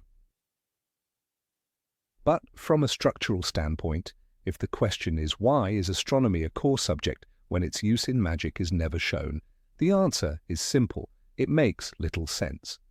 It is the beautiful, ornamental painting on a door that leads nowhere. Hogwarts teaches it not for what it offers, but for how it feels. In the great architecture of Rowling's magical world, astronomy is the empty tower, lovely to climb, inspiring to view from, but disconnected from the foundations below. Number 21. Why can't Muggles defend themselves against magic? In the Second Wizarding War, London stood under a thin veil of magical illusion. From Diagon Alley to the Ministry of Magic, protective enchantments shimmered invisibly, impenetrable to Muggle perception. The Ministry itself was cloaked in a facade of bureaucracy and construction debris, unnoticed by the ordinary eye. Magical defences, Muggle-repelling charms, confundus fields and anti-apparition barriers buzzed silently beneath the city's surface. Yet no one, not even the most advanced branches of Muggle defence, noticed. The strangeness of this imbalance lies not in the secrecy, but in the glaring vulnerability of one side of the world. There is no mention, not even a rumour in the wizarding books, of Muggles ever developing technology to detect, deflect, or resist magic. The question festers in the shadows of every magical skirmish. Why is there no Muggle equivalent of a shield charm? No alarms triggered by sudden wand movements, no reaction to temperature shifts or unexplainable sound waves from incantations. The Department of Mysteries hides entire rooms dedicated to death, space, and time. Yet not one countermeasure against Muggle weaponry is ever feared. The reverse, however, is not true. Muggles have no way to know they're being watched. In Goblet of Fire, Arthur Weasley marvels at Muggle inventions with sincere admiration. Ingenious, really, how many ways Muggles have found of getting along without magic. But even he, among the most open-minded wizards, cannot imagine a world in which Muggles might defend themselves against magic. When the Death Eaters attack the Quidditch World Cup, the Ministry scrambles to erase memories, not prevent future attacks. It's a reactive system, not a defensive one, and the Muggles remain blissfully unaware of how close they came to obliteration. If wizards like Gellert Grindelwald or Lord Voldemort had truly set their eyes on total domination, there would be no army capable of stopping them. Muggle defences rely on detection, analysis, and engagement, but magic defies all three. An unforgivable curse needs no line of sight. A Fidelius charm renders an entire location unknowable. Protego, Maxima deflects even physical attacks, so where is the balance? It is chilling to realize that the magical community restrains itself not because of external threat, but out of internal policy, fragile, invisible, and entirely unenforceable. Take Hermione Granger's explanation of magical concealment in Order of the Phoenix. The Ministry is always interfering with Muggle technology, trying to keep them from figuring out we exist. That statement alone implies the terrifying truth. The magical world not only hides itself, but actively suppresses any chance of Muggles gaining awareness. Their scientific inquiries, even if occasionally close to magical phenomena, are doomed to fail. The question isn't whether Muggles have tried to resist magic, it's that they were never given the chance. Magic, in its essence, violates every principle of physics and causality that Muggles base their defenses on. A nuclear bunker can withstand explosions, but it cannot withstand a single spoken incantation.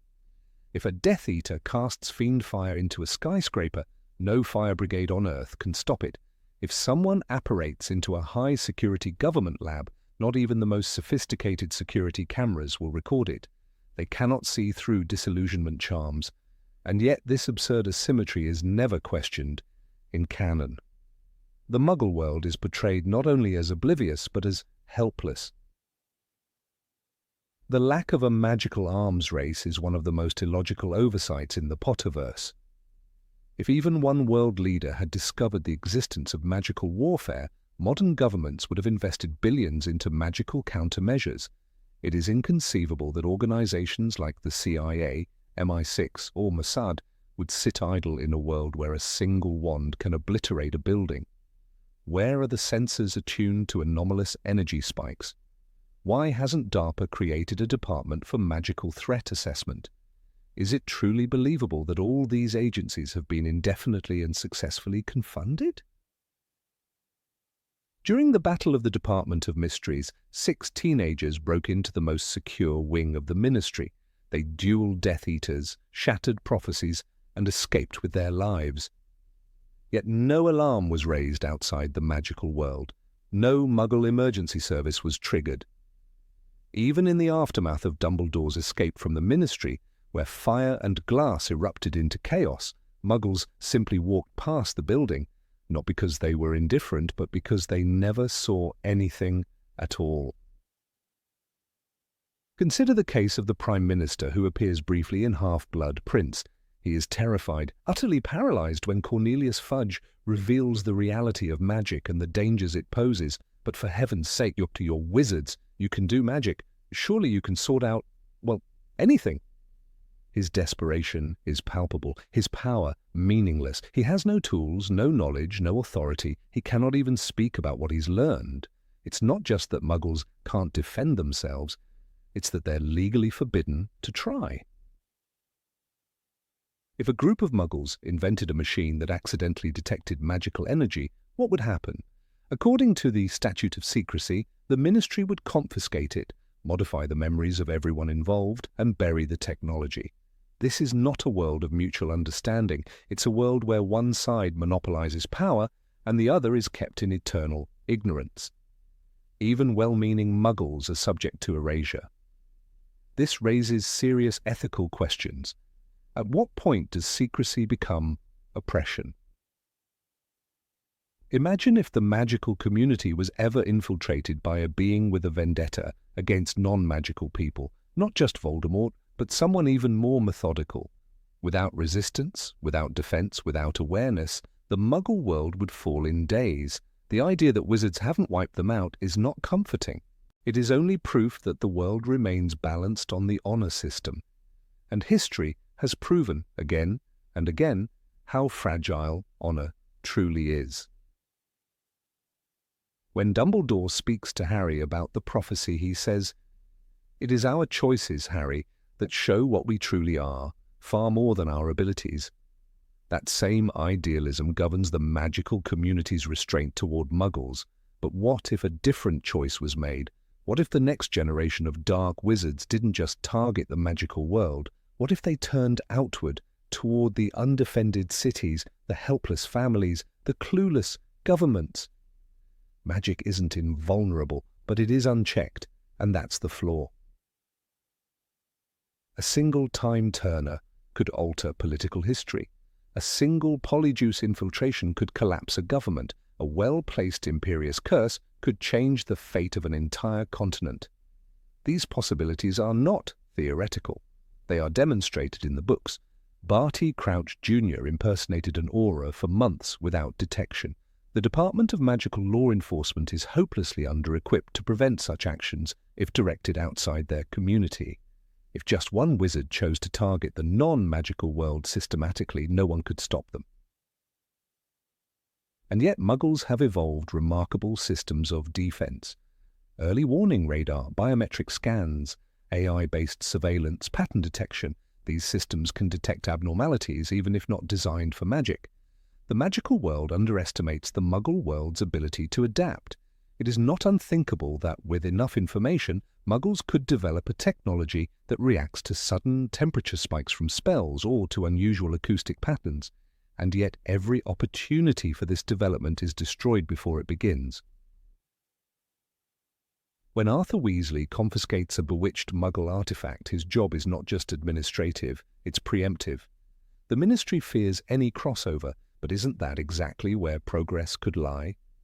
A union of Muggle detection and magical understanding might create true balance.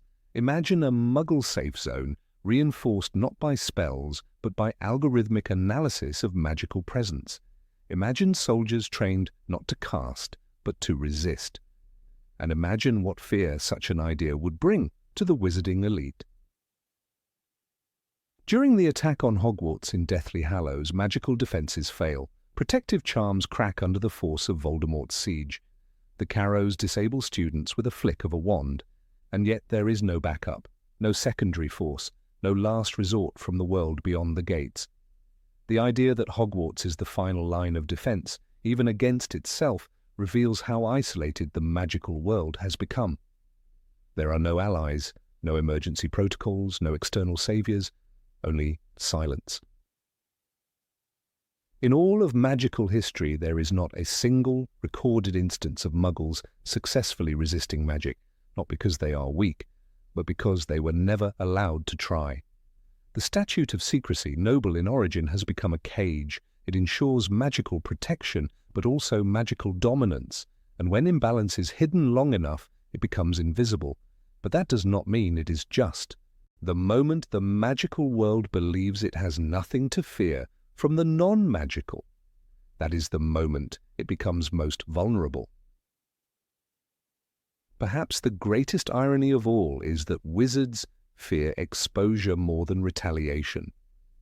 They don't fear what Muggles will do, they fear what Muggles will think. A world that knows about magic might demand answers, accountability, a place at the table. And so the illusion persists, but illusions, no matter how intricate, cannot hold forever. One spark, one mistake, one forbidden love, or one leak from a magical child in a Muggle neighborhood, and the curtain may fall. What happens then? What if Muggles are already trying, in secret?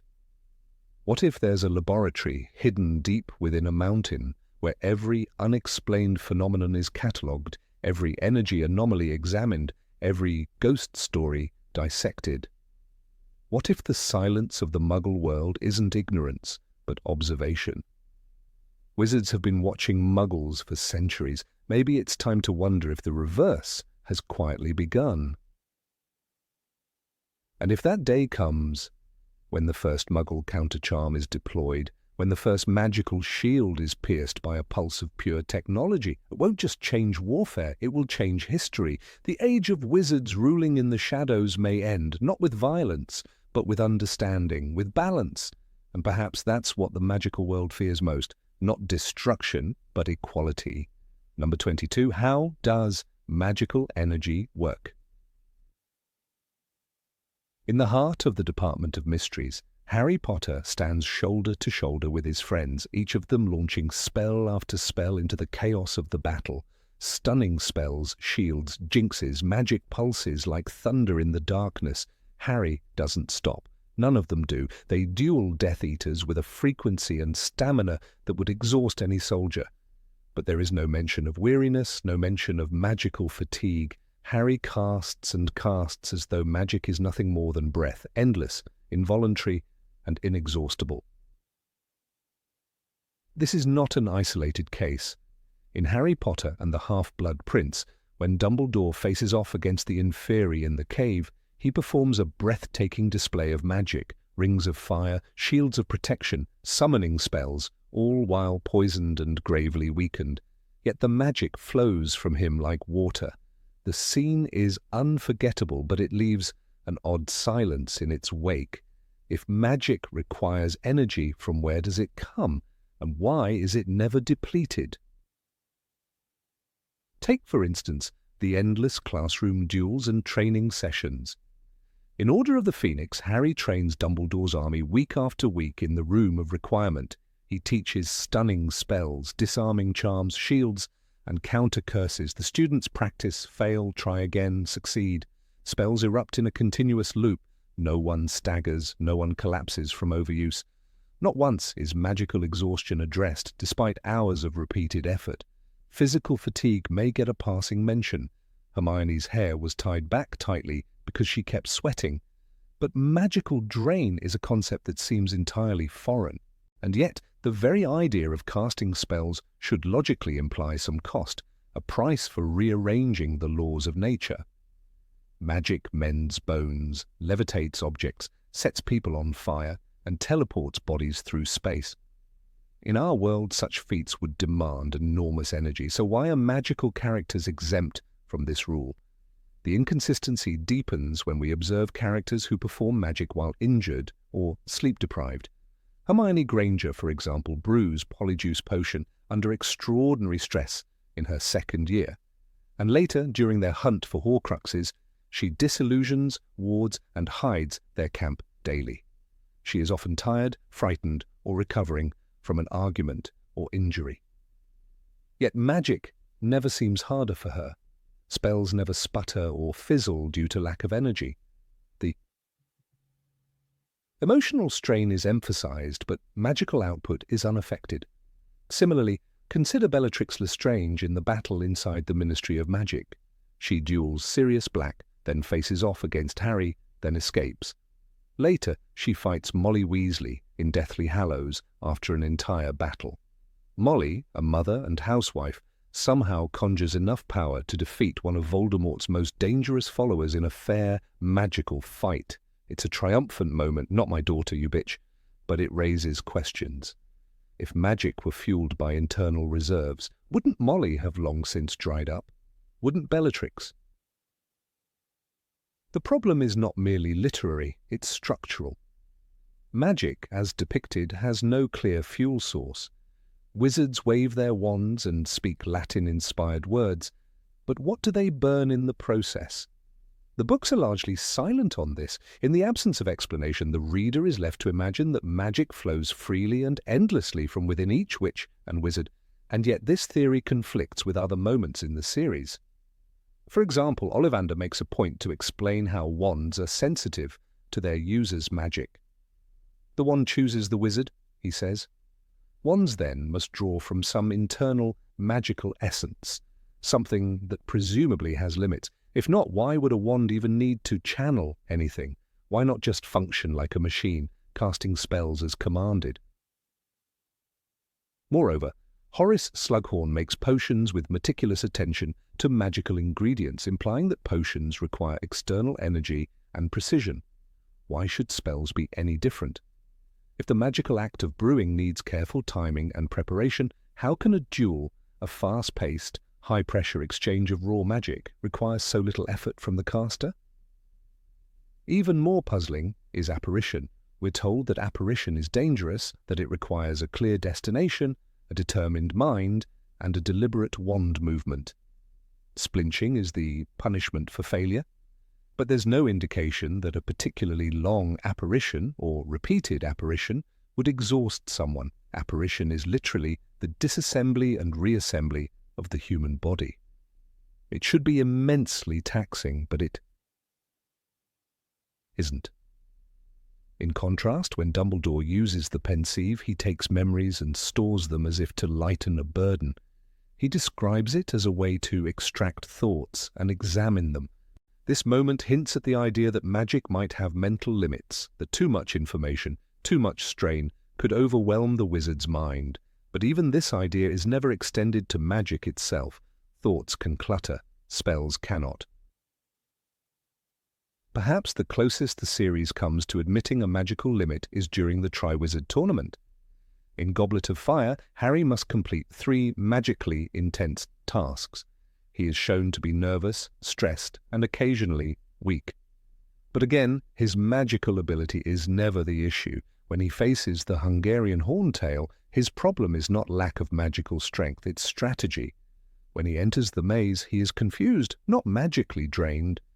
Even after surviving a duel with Voldemort, his spells are immediate, strong, and accurate. This brings us to Voldemort himself, the most powerful dark wizard in a century. He duels Dumbledore at the Ministry with furious magic, casting and blocking without pause. He creates Horcruxes, splits his soul, breaks the laws of death, and never once seems depleted. When he kills Charity Burbage or raises his wand against Snape, the spells are fast, clean, and final. There is never a moment where Voldemort hesitates or breathes heavily from magical fatigue. If even Voldemort is not subject to magical exhaustion, then what mechanism governs this power? Why does a young student with 3 years of education, Harry, perform dozens of spells during a battle, while an adult aura does the same with no more or less difficulty? One might argue that magic is like muscle memory. Once learned, it flows. But even muscles tire. Marathon runners eventually collapse. Gymnasts must recover. The brain, too, tires from cognitive overload. Why, then, is magic immune? If the magical world operated under consistent rules, we might expect to see more magical burnout, a character reaching their limit, as when Harry collapses after intense mental stress in occlumency lessons. But that stress is psychological. Never once does Snape say, "Your magic is exhausted." The implication is always mental discipline, not magical reserve.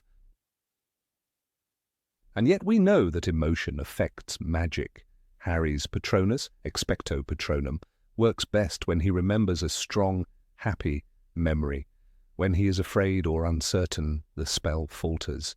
This suggests that magic is at least partially fueled by feeling. So where is the breaking point? Can someone run out of happiness to cast a Patronus, or run out of rage to cast a curse? Further, in Prisoner of Azkaban, Lupin teaches Harry that the Patronus requires concentration and desire, 2 internal states. This would suggest that magic is at least partially a mental and emotional exertion, and yet once again there is no physical or magical fatigue from repeated attempts. Interestingly, Gilderoy Lockhart, a fraud who relies on memory charms, never expresses concern over running out of magical energy. His downfall comes from incompetence, not depletion. Even he who uses spells as a shortcut for fame has no limit until he turns the wand on himself.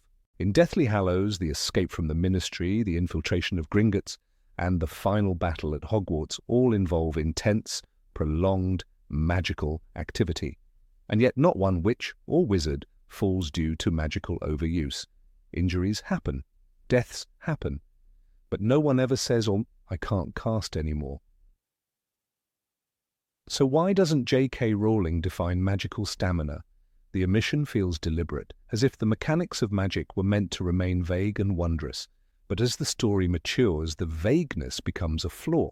When magic becomes a limitless tool, tension fades, stakes are reduced. If a character can always cast another spell, always produce another shield, what is the cost of conflict?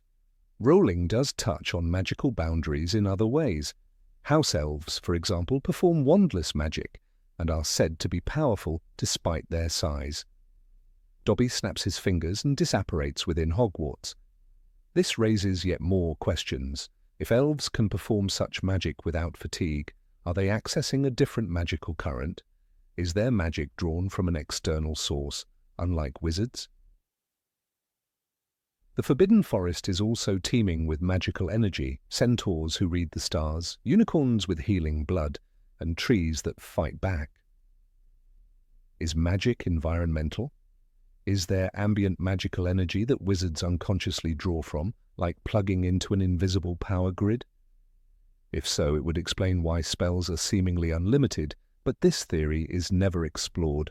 The books present magic as a birthright, a talent, an identity, but never as a currency, never as something that can run out. In a world so meticulously built, this lack of definition stands out.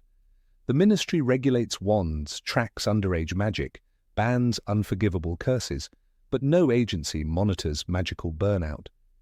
No healer at St. Mungo's treats magical depletion syndrome. No textbook at Hogwarts warns, "Do not exceed your daily spell limit." It is a curious silence.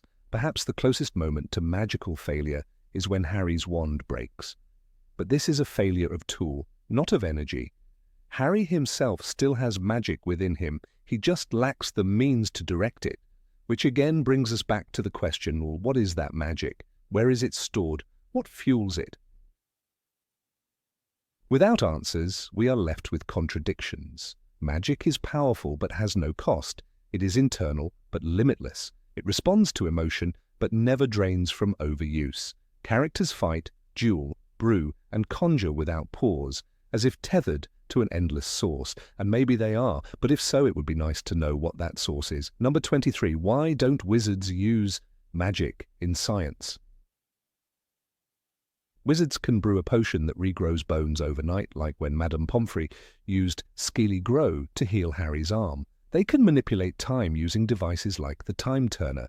They can vanish solid objects with a flick of the wand and conjure complex, sentient-like beings from nothing but willpower and incantation. And yet, when a magical illness spreads, the solution is still, more often than not, locked away in an old book rather than discovered in a laboratory. There are no magical research centers akin to CERN, no conferences where new spells are peer-reviewed, no magical equivalent of Nature or Scientific American.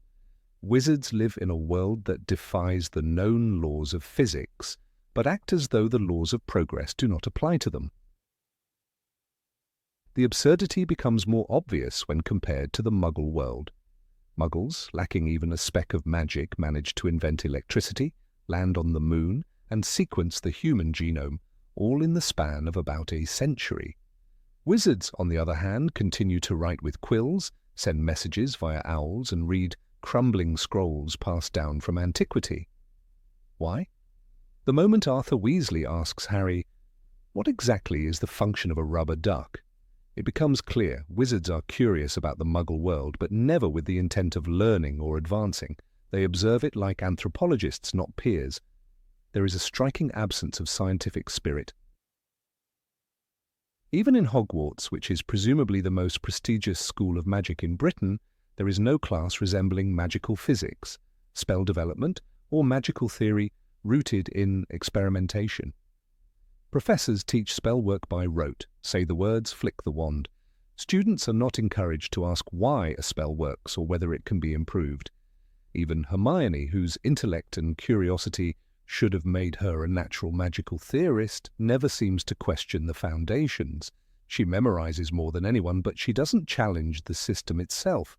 The one time she dares to ask whether house elves should have rights, she is mocked, and even her closest friends dismiss her activism as a phase.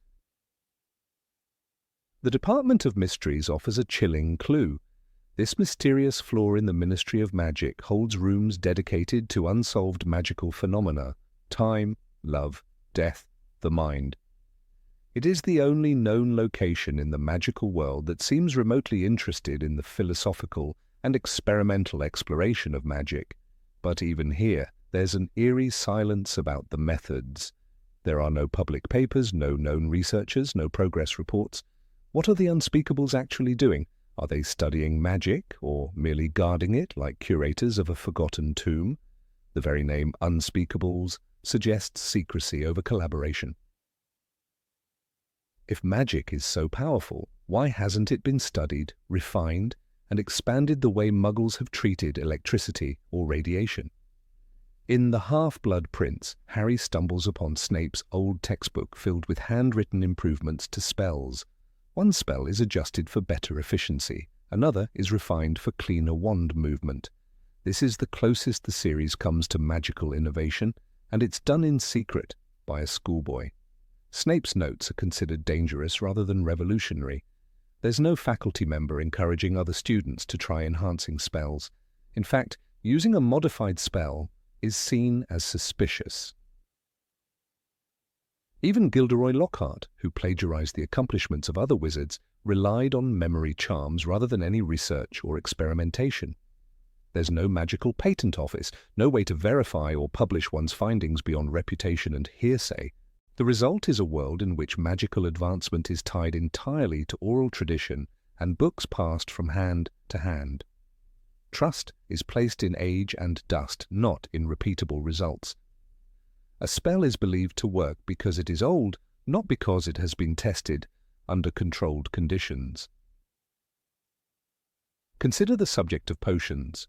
Potions require specific ingredients in precise amounts at exact temperatures, stirred in designated directions. That sounds like chemistry, and yet the way potions is taught is anything but scientific. In The Philosopher's Stone, Professor Snape snarls, "I can teach you how to bottle fame, brew glory, even put a stopper in death."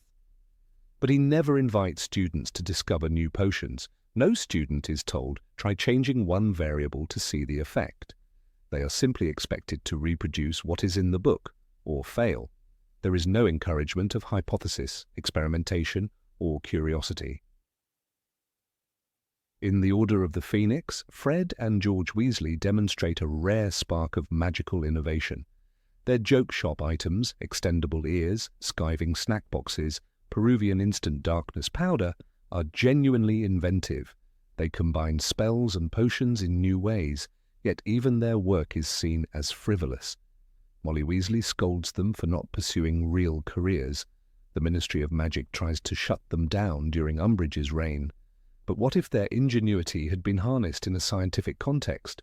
What if there were magical labs where inventors like them could experiment and publish? There's a scene in The Goblet of Fire where Hermione makes a set of enchanted coins for the DA meetings. The charm allows her to communicate meeting times through the galleons by altering their serial numbers. This is essentially a magical form of encrypted communication, and yet it's treated like a one-off trick. No one asks her to elaborate on how it works. There is no follow-up.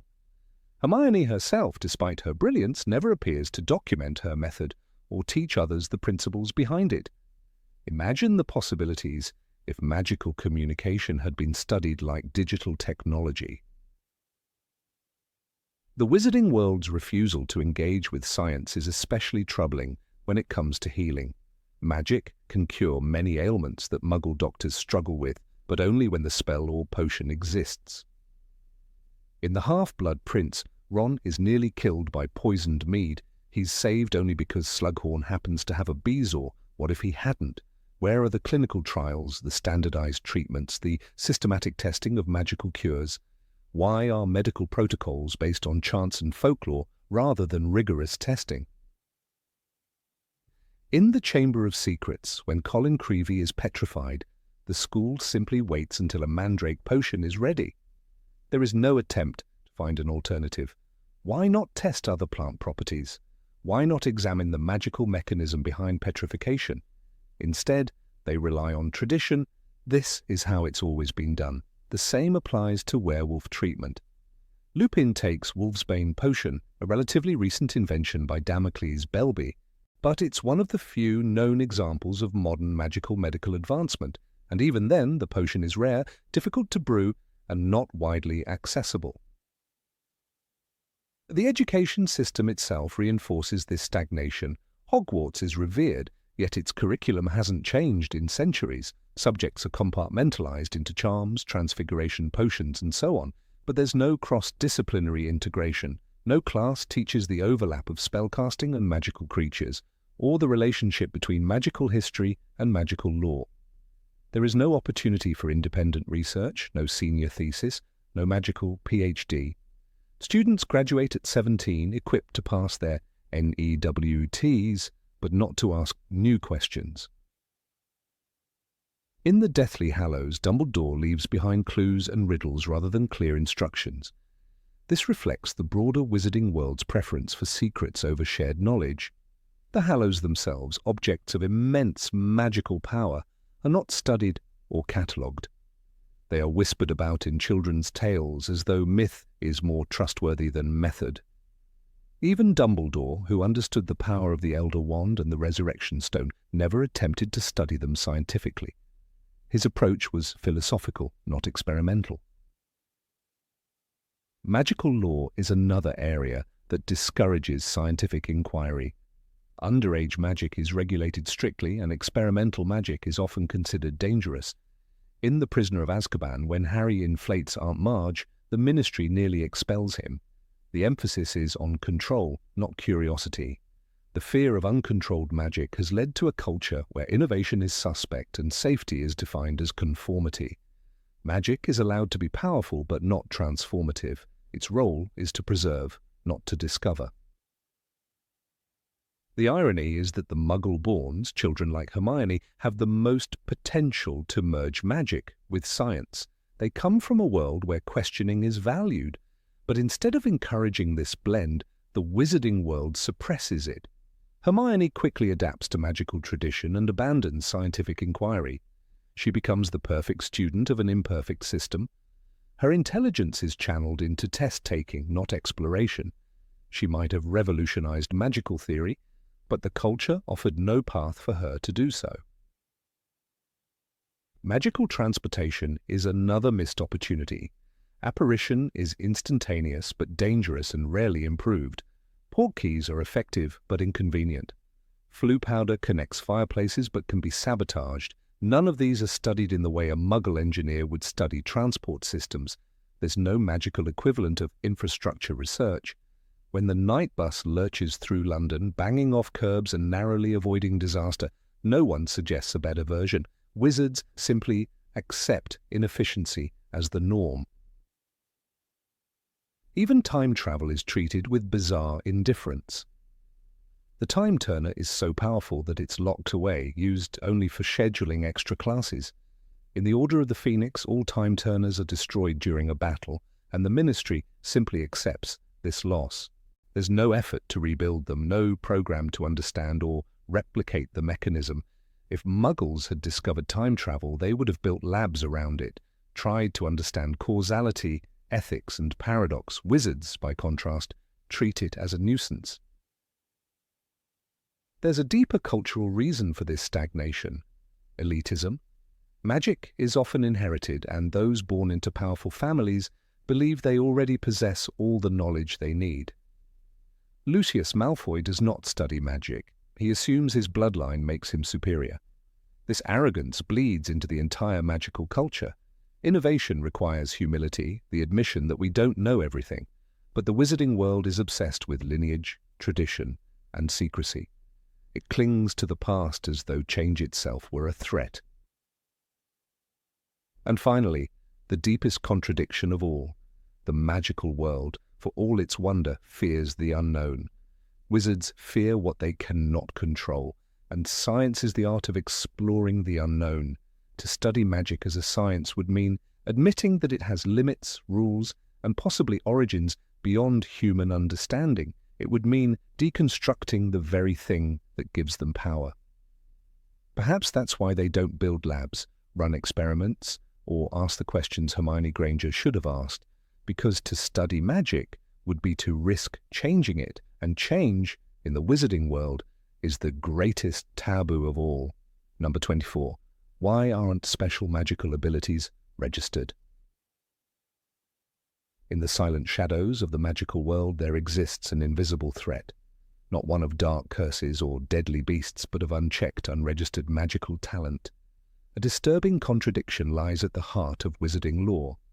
While the Ministry of Magic meticulously tracks wand ownership and underage magic, it astonishingly overlooks the registration of magical abilities that pose far greater dangers than a rogue lumos or a forgotten homework spell. This absence of regulation is not a minor oversight. It is a gaping hole in the structure of magical governance, as wide and alarming as the open gates of Azkaban during a mass breakout. Consider animagi, witches or wizards, who possess the rare ability to transform into animals at will. The skill requires months, sometimes years, of arduous training and is considered advanced magic. The process is so complex that the Ministry mandates official registration, complete with the declaration of animal form and identifying characteristics. But the case of Rita Skeeter proves how ineffective this system truly is. Rita operated as an unregistered animagus for years, using her beetle form to eavesdrop on private conversations and invade the privacy of her subjects. She twisted their secrets into scandalous stories for the Daily Prophet, damaging reputations with impunity. It wasn't until Hermione Granger caught her and blackmailed her into temporary silence that the Ministry took any notice. The punishment? A small, quiet suspension, no trial, no long-term ban, and certainly no lasting mark on her record. It begs the question, why wasn't she ever caught by the system in the first place? Even more disturbing is the absence of oversight for legilimency. This subtle and invasive skill allows the practitioner to read minds, interpret memories, and unravel thoughts with a mere glance or whispered spell. In the wrong hands, it becomes a tool of manipulation, blackmail, or even psychological torture. Severus Snape was a master legilimens, so was Lord Voldemort, and yet nowhere in the books is there mention of legilimens being monitored or licensed. The implications are chilling. A legilimens could walk through the ministry corridors and effortlessly extract state secrets. In the hands of an unscrupulous journalist or political opponent, the ability becomes a lethal weapon. And still, no registration, no training oversight, no public awareness campaigns. The lack of structure around such a powerful gift is like handing a loaded wand to a child and hoping for the best. Then there is occlumency, the protective counterpart to legilimency. It shields the mind from intrusion, fortifying it against manipulation. It is a vital skill for espionage, secrecy, and survival. The most skilled occlumens can lie under veritaserum or resist even Voldemort's probing gaze. Yet the magical world treats it not as a regulated discipline, but as an obscure talent known only to a few. Snape teaches Harry the basics of occlumency. Astronomy tries to, at Dumbledore's request, but there is no standard curriculum, no mandatory instruction for auras or government officials. It is a free-for-all, an honor system of the mind. Even the Parseltongue, the ability to speak to snakes, slips through the cracks of oversight. This ancient and rare skill is often associated with dark wizards, most notably Salazar Slytherin and Lord Voldemort. Yet no process exists to document those born with the gift. Harry Potter himself discovers his Parseltongue by accident during a school trip to the zoo, terrifying his Muggle cousin and bewildering his guardians. At no point does Dumbledore or anyone in authority attempt to register Harry's ability, warn the Ministry, or prepare him for the stigma and suspicion that follow. "You're a Parselmouth. Why didn't you tell us?" Ron asks, shocked. But the question should have come from an official, a trained wizard tasked with cataloguing such rare abilities, ensuring they are used responsibly. And perhaps the most glaring example of magical oversight is Sirius Black. A registered animagus should be traceable. Their transformation should be logged, their animal form watched. But Sirius, though unregistered, escaped from Azkaban, a prison considered impenetrable, by simply turning into a dog. Dementors, blind to animagus transformations, failed to notice. The Ministry, caught in its arrogance, never anticipated such a simple, magical escape. How could it be that no failsafe existed for unregistered transformations, no spell to detect magical disguises, no charm embedded in prison uniforms to prevent this? The answer lies not in complexity, but in carelessness. This lack of structure is not limited to criminals or fringe talents. Even respected figures exploit the blind spots. Albus Dumbledore, perhaps the most powerful wizard of his age, was known to possess skills in both legilimency and occlumency. His decisions shaped global wizarding policy, yet there is no indication he was ever held accountable for how or when he used his mind-reading abilities. The potential for misuse, even unintentional, is enormous. Trust in a single wizard's morality is no substitute for a system of checks and balances.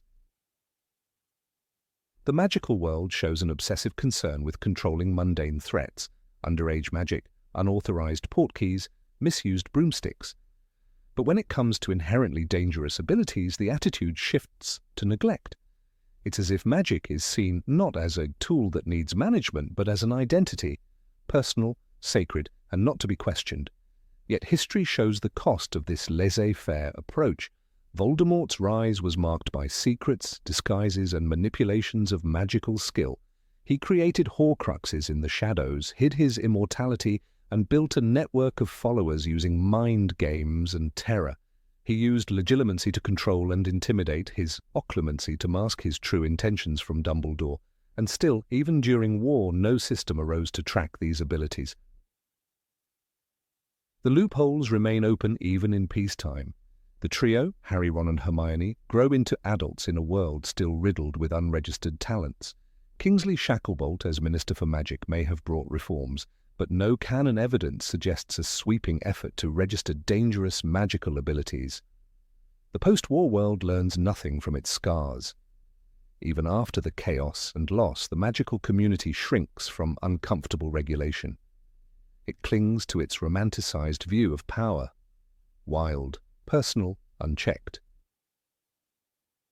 There is a moment in Order of the Phoenix when Harry reflects on how vulnerable he feels. It was as though a stranger had entered his mind, had walked through it and seen everything. This is the cost of unregulated legilimency. A child targeted by a Dark Lord left exposed because no protections exist beyond the vague art of occlumency. No authority steps in to say, this is unacceptable, this must be guarded. Instead, Harry must fight mental battles alone. The inconsistency becomes even more frustrating when one considers the registration of wands. The Ministry insists that every wand be linked to its owner. They even track usage through the trace, a magical censor applied to all underage wizards. So why not apply the same logic to high-risk abilities? Why not create a magical registry, not of people but of powers, not to punish but to protect? A database of legilimens, for instance, would allow the Ministry to consult trained individuals during investigations while keeping track of those who could exploit the skill. Instead, secrecy reigns. The only way to identify a legilimens is by rumour or reputation. The only way to know a Parselmouth is through hearsay. Animagi are assumed to be rare, so their threat is dismissed, till a beetle shows up on your windowsill or a dog escapes from Azkaban. It's a dangerous game. The magical world pretends that good intentions will prevent abuse, that those with dangerous gifts will govern themselves, but power without structure is an open invitation for chaos. The Hogwarts curriculum teaches defensive magic, but not ethical application of unique talents. No course is offered on the responsibility of mind reading. No oath required to ensure animagi don't exploit their invisibility. The truth is uncomfortable. The magical world values freedom above safety, identity above regulation. But that freedom has a cost, and it is often paid in blood. Cedric Diggory, Amelia Bones, Emmeline Vance, names that echo through the war, casualties of a system that reacts too late. In Half-Blood Prince, Dumbledore says, "It is the unknown we fear when we look upon death and darkness. But what if the unknown is not death, but the mind of the wizard beside you? What if the real fear is not curses, but the unregistered animagus at your feet or the legilimens beside your bed?" Even among friends, trust is not enough. Peter Pettigrew was trusted, so was Barty Crouch Jr., disguised under polyjuice. Magic, in all its wonder, can be turned toward horror in a single moment, especially when unrecorded, unrecognized, unchecked. There is no logic in a society that allows a 13-year-old to ride a hippogriff under supervision, but lets adults wander the world with the ability to read thoughts, lie through magic, or spy in animal form, all without accountability. The Ministry fears magic in the wrong hands, yet never asks whose hands are holding what power. In the end, the question is not whether the magical world should fear its criminals, but whether it is willing to fear its own negligence.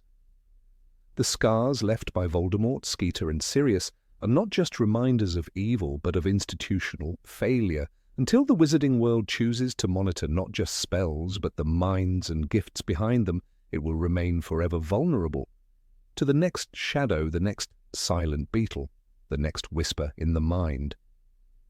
Number 25. Why don't half-bloods learn in both worlds?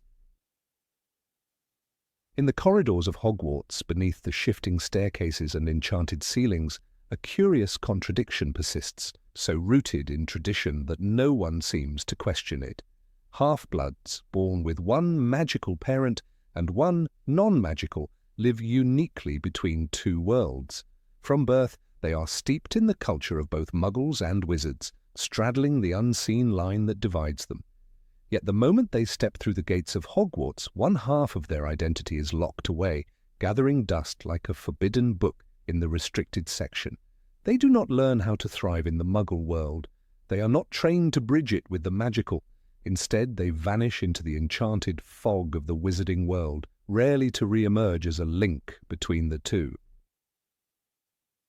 Consider the case of Dean Thomas, a Gryffindor student. quiet yet loyal, a half-blood whose Muggle mother raised him after his wizard father disappeared.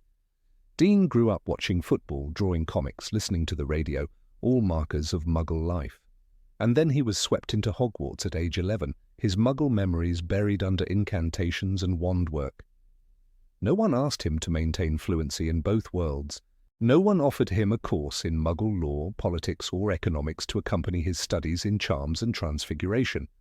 And when he returned home for holidays, he found himself increasingly alien, explaining less, understanding less, until eventually he belonged nowhere fully, a ghost between worlds. In the magical world's eyes, Dean became a wizard. That identity eclipsed all else.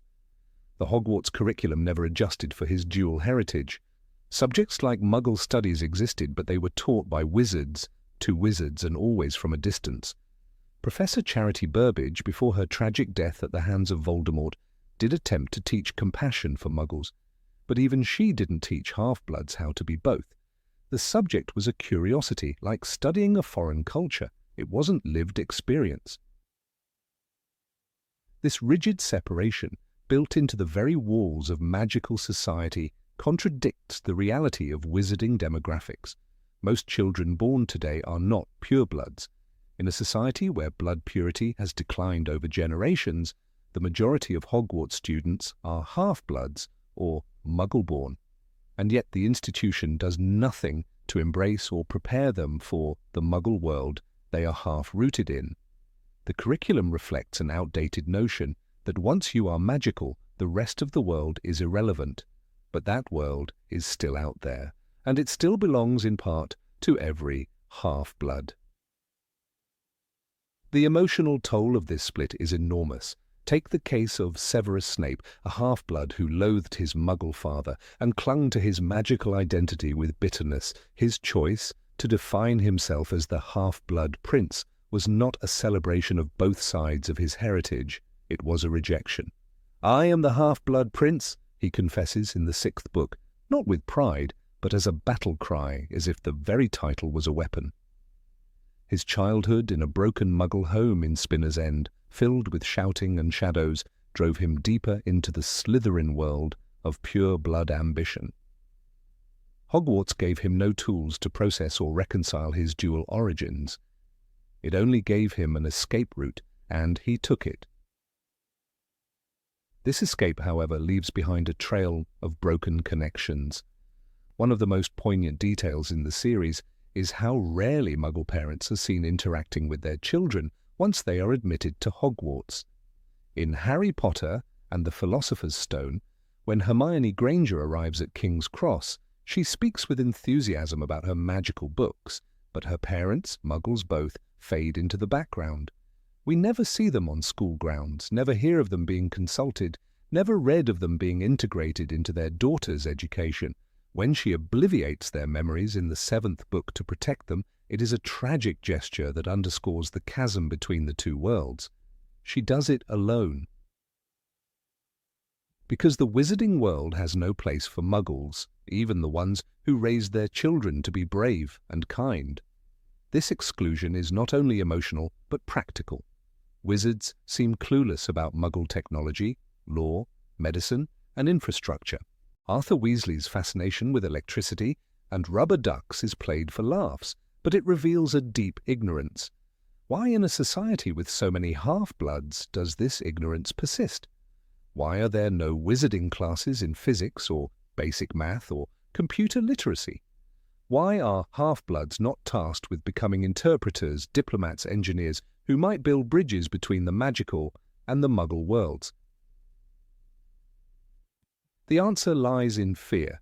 The wizarding world fears exposure, fears persecution, fears losing control. And so it raises its children, even the half-bloods, to forget the Muggle world, to treat it as irrelevant, backward, or dangerous. But this insular approach is self-defeating. It creates a society perpetually on the defensive, vulnerable to the same cycles of prejudice and rebellion that birthed Voldemort.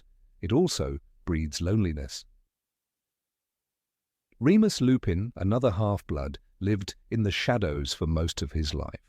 Though his greatest burden was lycanthropy, it's notable that he too was raised between worlds and had no tools to integrate them.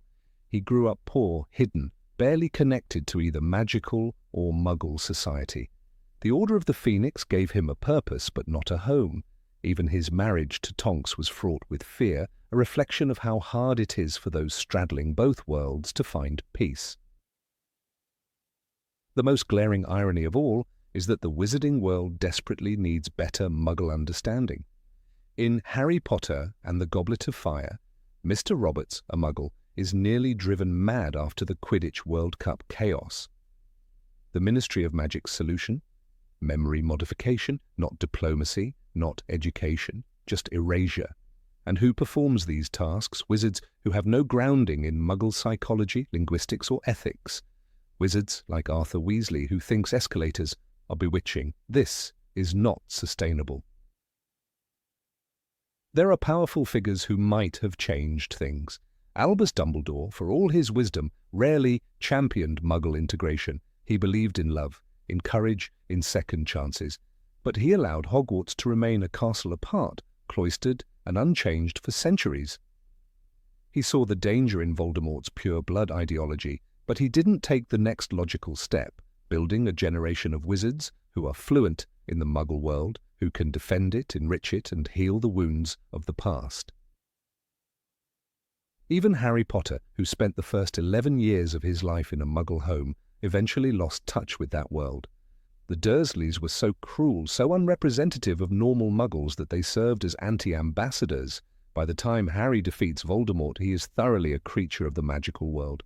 We are never told if he gets a Muggle education. We are never told if he votes, pays taxes, or learns to live among non-magical people again. He names his children after wizards. He works in the ministry. He marries into a pure-blood family. The Muggle world becomes a shadow in his rearview mirror.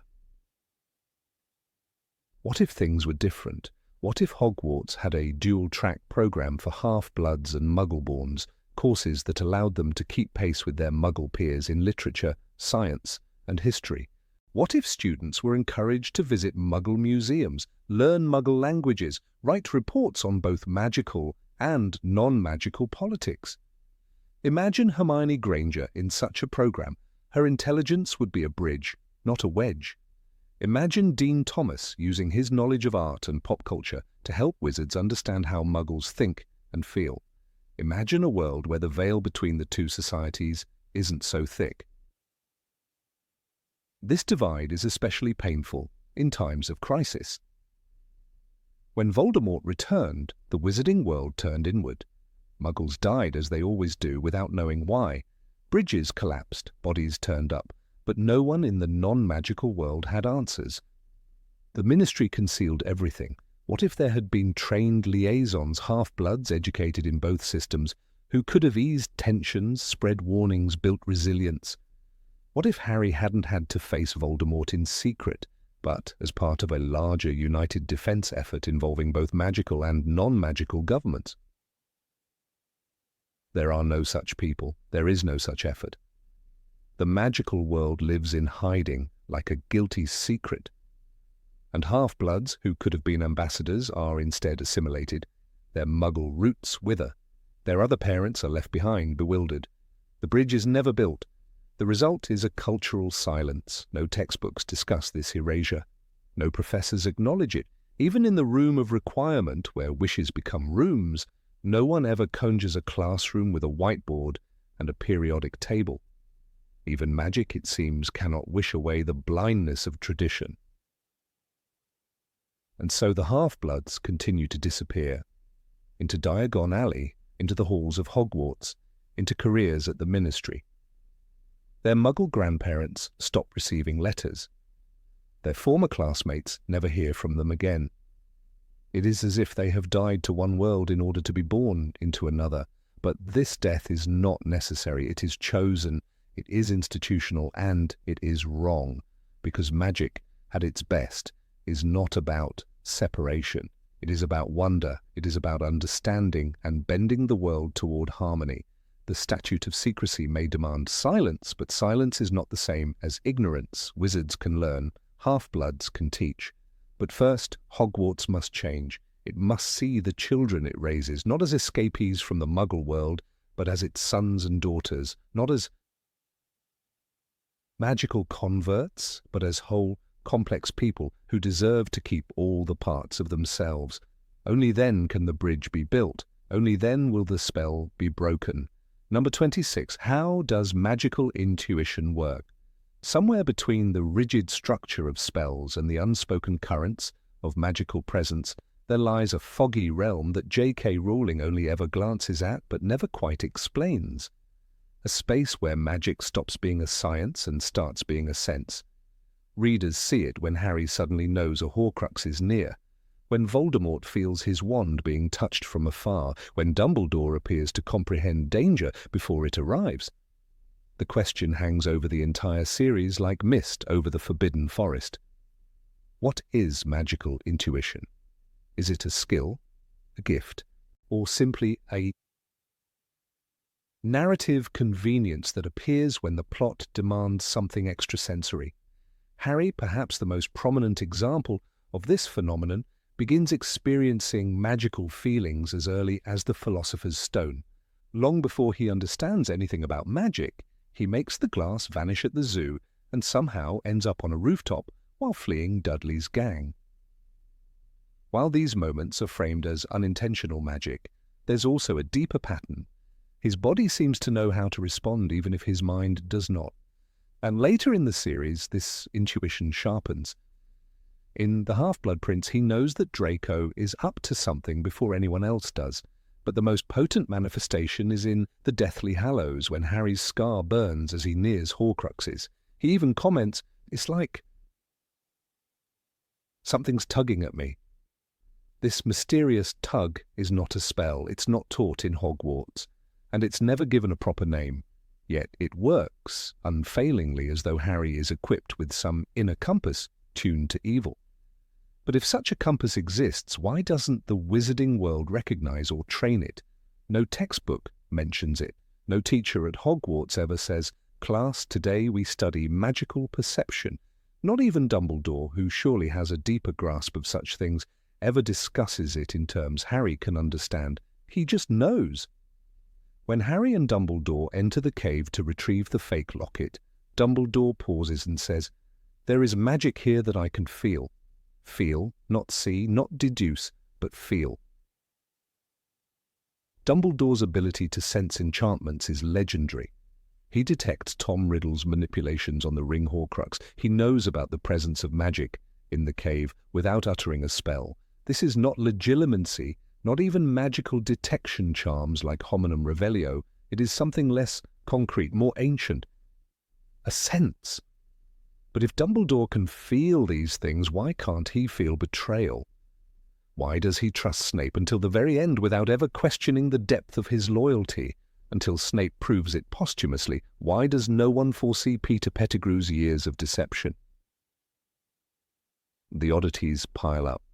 Voldemort, arguably the most powerful dark wizard, experiences his wand being touched by Harry in the Goblet of Fire, even though they are separated by miles. He says later in the Deathly Hallows, "The Elder Wand refuses to be mine. I feel it." Once again, feel, not know. He also senses Nagini's death before it's spoken. His reactions are instinctive, physical, emotional. If Voldemort can feel such things, how does he not sense his Horcruxes being destroyed? Why does he need to check them manually toward the end of the 7th book? This inconsistency raises uncomfortable questions.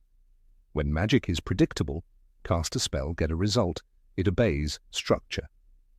But this intuitive branch of magic doesn't follow logic. It flares up like weather, unpredictable and invisible. In The Prisoner of Azkaban, Professor Trelawney delivers a genuine prophecy while in a trance, a moment she does not remember afterward.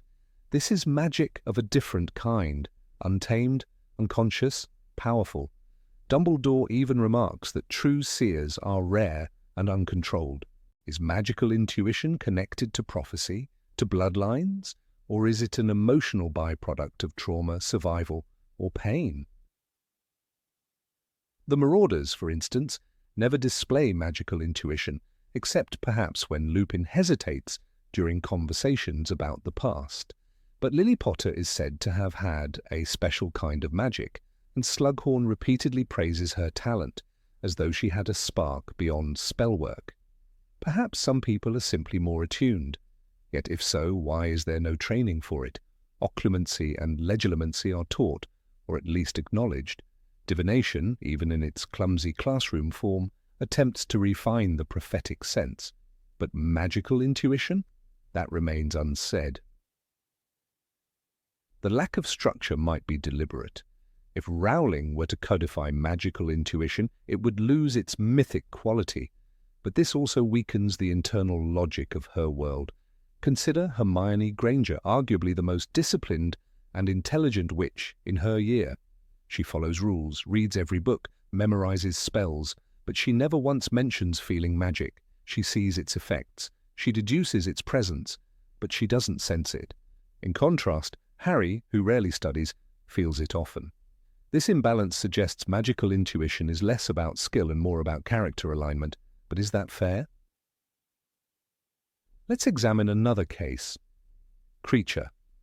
In the Deathly Hallows, when Harry shows kindness to the old house elf, Kreacher's attitude shifts overnight. He senses Harry's sincerity. Is this empathy or magical recognition of respect? Dobby shows similar behavior, unusual loyalty based on perceived goodness. If house elves can feel the truth of someone's heart, do they possess magical intuition in a more refined form? And if so, why are such beings not studied or listened to by the wizarding world? Would it not be logical to consult them when seeking truth or danger? Even Ron Weasley, who is often comic relief, displays brief moments of uncanny foresight. In the Deathly Hallows, he disappears due to the locket's influence and later returns by following a light in the pond. He insists it felt right. I just knew where to go. Ron is no seer. He's impulsive and emotional, and yet he intuits a moment of clarity.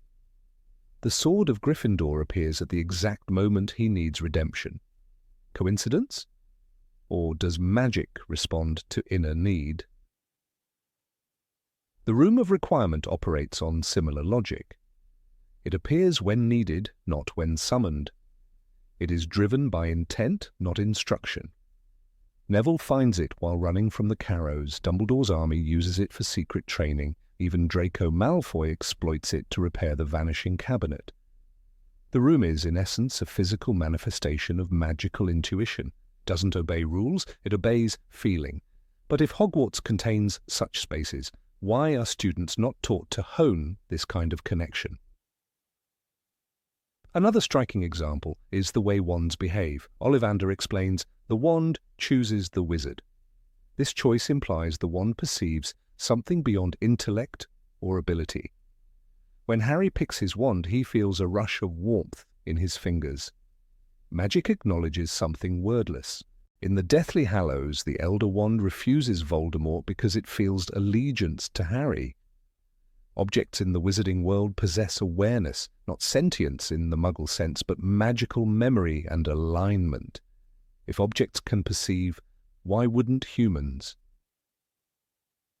This leads to a contradiction that undermines the integrity of magical society.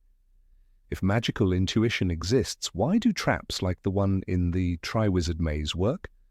Why can Barty Crouch Jr. impersonate Mad-Eye Moody for an entire year without a single person sensing something wrong? Why does no one feel the false identity? Dumbledore, whose intuition seems godlike, is fooled. If magical radar is real, it is either highly selective or conveniently asleep. In the Order of the Phoenix, Sirius Black ignores the fact that his house is resisting the Order's efforts. The walls whisper, the portraits scream, the house hates its new tenants, and yet no one senses the deeper danger. The magical air is thick with hostility, but the Order continues its meetings.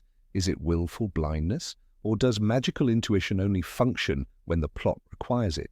Likewise, Umbridge's rise at Hogwarts is gradual and obvious, but no one feels how deeply wrong she is until it's too late.